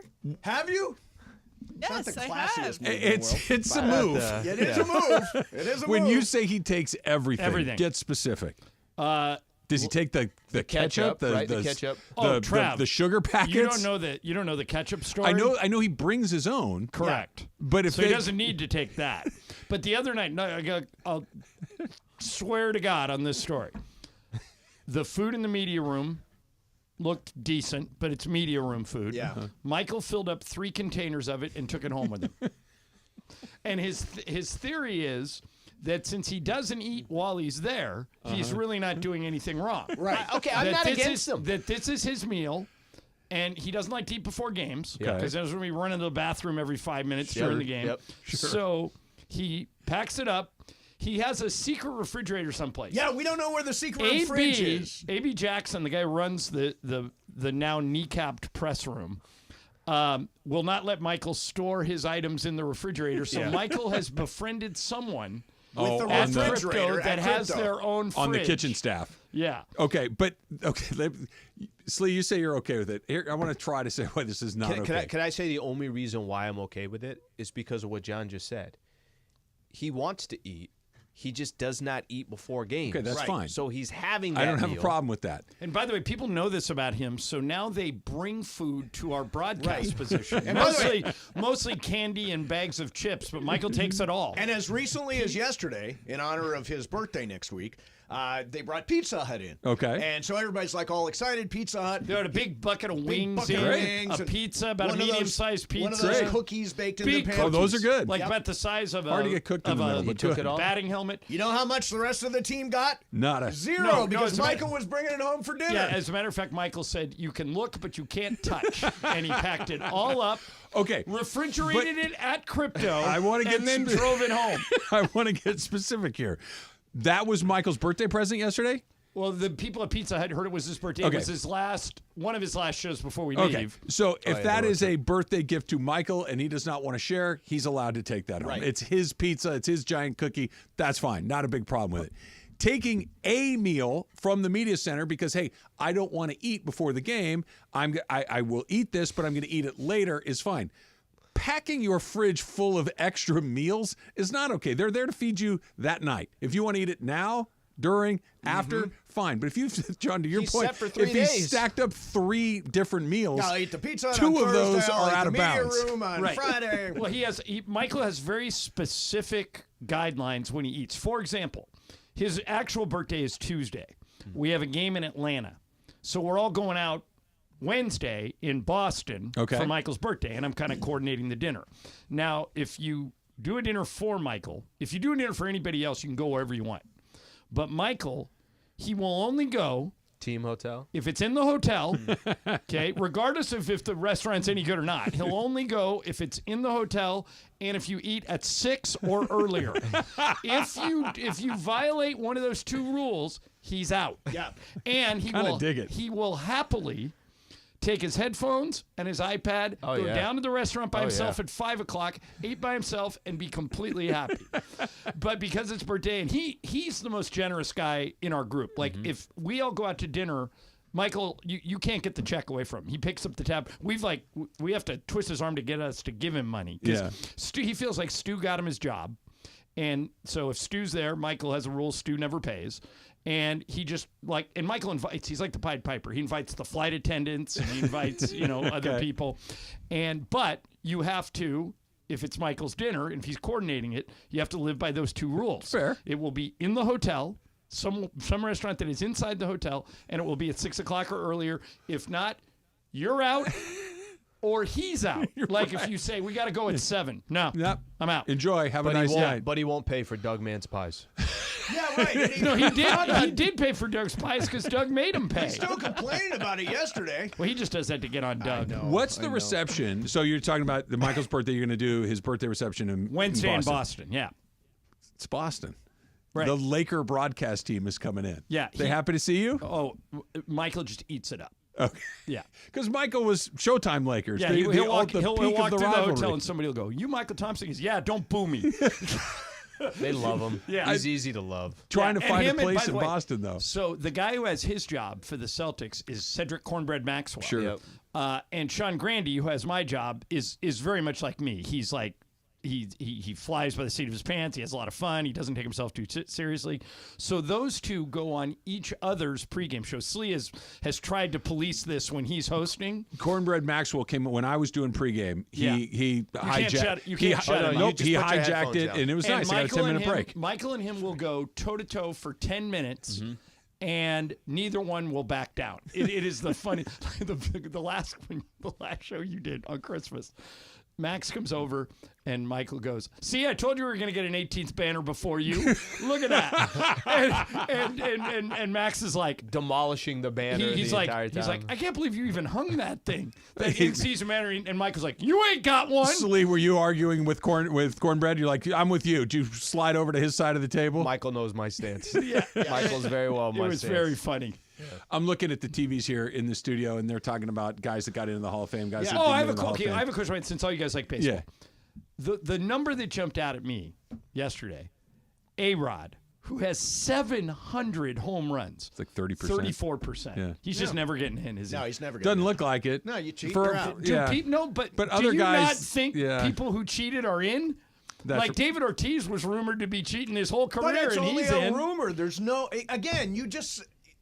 This rumor thing is totally unfair. Wait a minute. If somebody tested positive, I understand. Like A-Rod tested positive and actually acknowledged that he took steroid, or Bole as he called it. Yeah. So to me, that's a different scenario. Barry Bonds, we know from Balco, cheated. It's all kind of the same to me. Meaning that that entire era was ridiculous. You'd rather have them in than not in. And if you don't think there are people in there who are on steroids, you're being naive. 100%. And I don't care what he took. Roger Clemens, Barry Bonds, and Alex Rodriguez are three of the greatest players that have ever played this game. Right. Full stop. They're not getting in, right. And they are. And to keep them out to me seems silly because we're purposely ignoring it. With time, I thought everybody would kind of ease up and some of these guys would get in. But if A-Rod's only you need 75% to get in. He's never getting there. He was in the 30s, I think. 34. But it's one of those things like, okay, Alex Rodriguez and Barry Bonds and Roger Clemens are not, and Scott Rowland is. Right. Like, what are we talking about Scott Rowland is the huge mistake for the Hall of Fame. He's the most recent huge mistake. He's not the only one. I can make a case for Joe Mauer. right? Batted 300. Well, MVP, catcher too. And, it's catcher, very hard. It's World very. Series. You can count the amount of great hitting catchers on two hands. I understand that. Maybe one hand. My threshold for the Hall of Fame is if you have to make a case for it, we're not. Nobody has to make a case for Johnny Bench. Nobody has to make a case for Mike Piazza. I'm trying to think of. But aren't there certain benchmarks? Like, for example, Adrian there Beltre, used to be. 3,000 hits. Yeah. you're in. But wait a minute. I'm trying to think of off the top of my head. Catchers who were huge offensive weapons. Bench, Piazza, Yogi Berra. Pudge. Pudge was not great How was offensively. Posey He was offensively? insane. Posey's a good one. He was insane defensively. Yeah. Posey. Yeah. That's only 5. I mean, I'm sure there's not a more lot. if we dug around. There's not a lot. But what I don't. don't like, John, is he's the best guy that's not in. He has the most X. He's the most RBIs in. You know who gets in under that rule? Everybody. Because there's always the next guy, right? That if 100 gets you in. Well, he has 99. He's 99. Why isn't 98 in under that rule? Then 7. It's just it doesn't make any sense to me. It's the most political Hall of Fame that there is. In other words, Kirby Puckett's in. Look at his numbers. 3,000 hits. Mace, you could change. You could I change. think everybody that didn't cheat that has 3,000 hits is Okay, wait, real quick, Mace. You could change the rules today. Yeah. You're still not allowing Barry Bonds, Correct. Alex Rodriguez, Correct. Roger Although Clemens. You're not I letting will them say in? this here, I think it's a democratic vote of baseball writers. If they are determining, nobody's saying he's banned. Barry Bonds isn't banned. A-Rod isn't banned. Clemens isn't banned. The voters just aren't voting for him. It's a democratic process. Right, but here's what's wrong with that. They're basically banned. Take a look at Kurt Schilling's Should be numbers. Kurt Schilling's not in because he's a right-wing whack job. Yeah, and people hate his guts. Right. But he still should be in. Ty Cobb, nobody liked, and he was like one of the first people to get in ever. Schilling has MVP numbers, particularly in the as Hall of Fame numbers, particularly in the postseason. And yes, he's an a-hole and a weirdo and all that stuff, but belongs in. Two ways to get in to most Hall of Fames: statistical dominance. Yep. Like you were Dan Fouts, you were so much better than everybody else you played against in the regular season Play that forever. we have to let you in. Or you're liked. You're Derek Jeter. Yeah. You're like played in the postseason your whole career and excelled. Schilling has both. I know. And he's not in. You need to be somewhat decent with the media. Right. A little bit. You don't have to be great, but if you are incredibly difficult, like Schilling, if you're incredibly difficult, like some others, they're either going to make you wait. That's a bad reason course to it keep is. somebody out. And here's the funny thing. Do you guys not remember that for about 7-8 years, Kurt Schilling worked at ESPN and was great. Yeah. And then when he started taking all these extreme positions and, they just said, well, he's too crazy to give a platform to. And they're wrong. The voters are wrong on this. They're wrong about a lot of it. We shouldn't be talking about who gets in. We should be talking about who we're kicking out. There's too many guys in there right now. You want to start booting guys? Yeah. Start It with should Helton. be Helton. No, Roland. Actually, Helton, you can make a case for it. Roland, there's no case for it. You could take 10% of them out, and I wouldn't care. Right. There's a lot of those guys that are in there. Super Crosstalk is brought to you by In-N-Out Burger. In-N-Out, that's what a hamburger's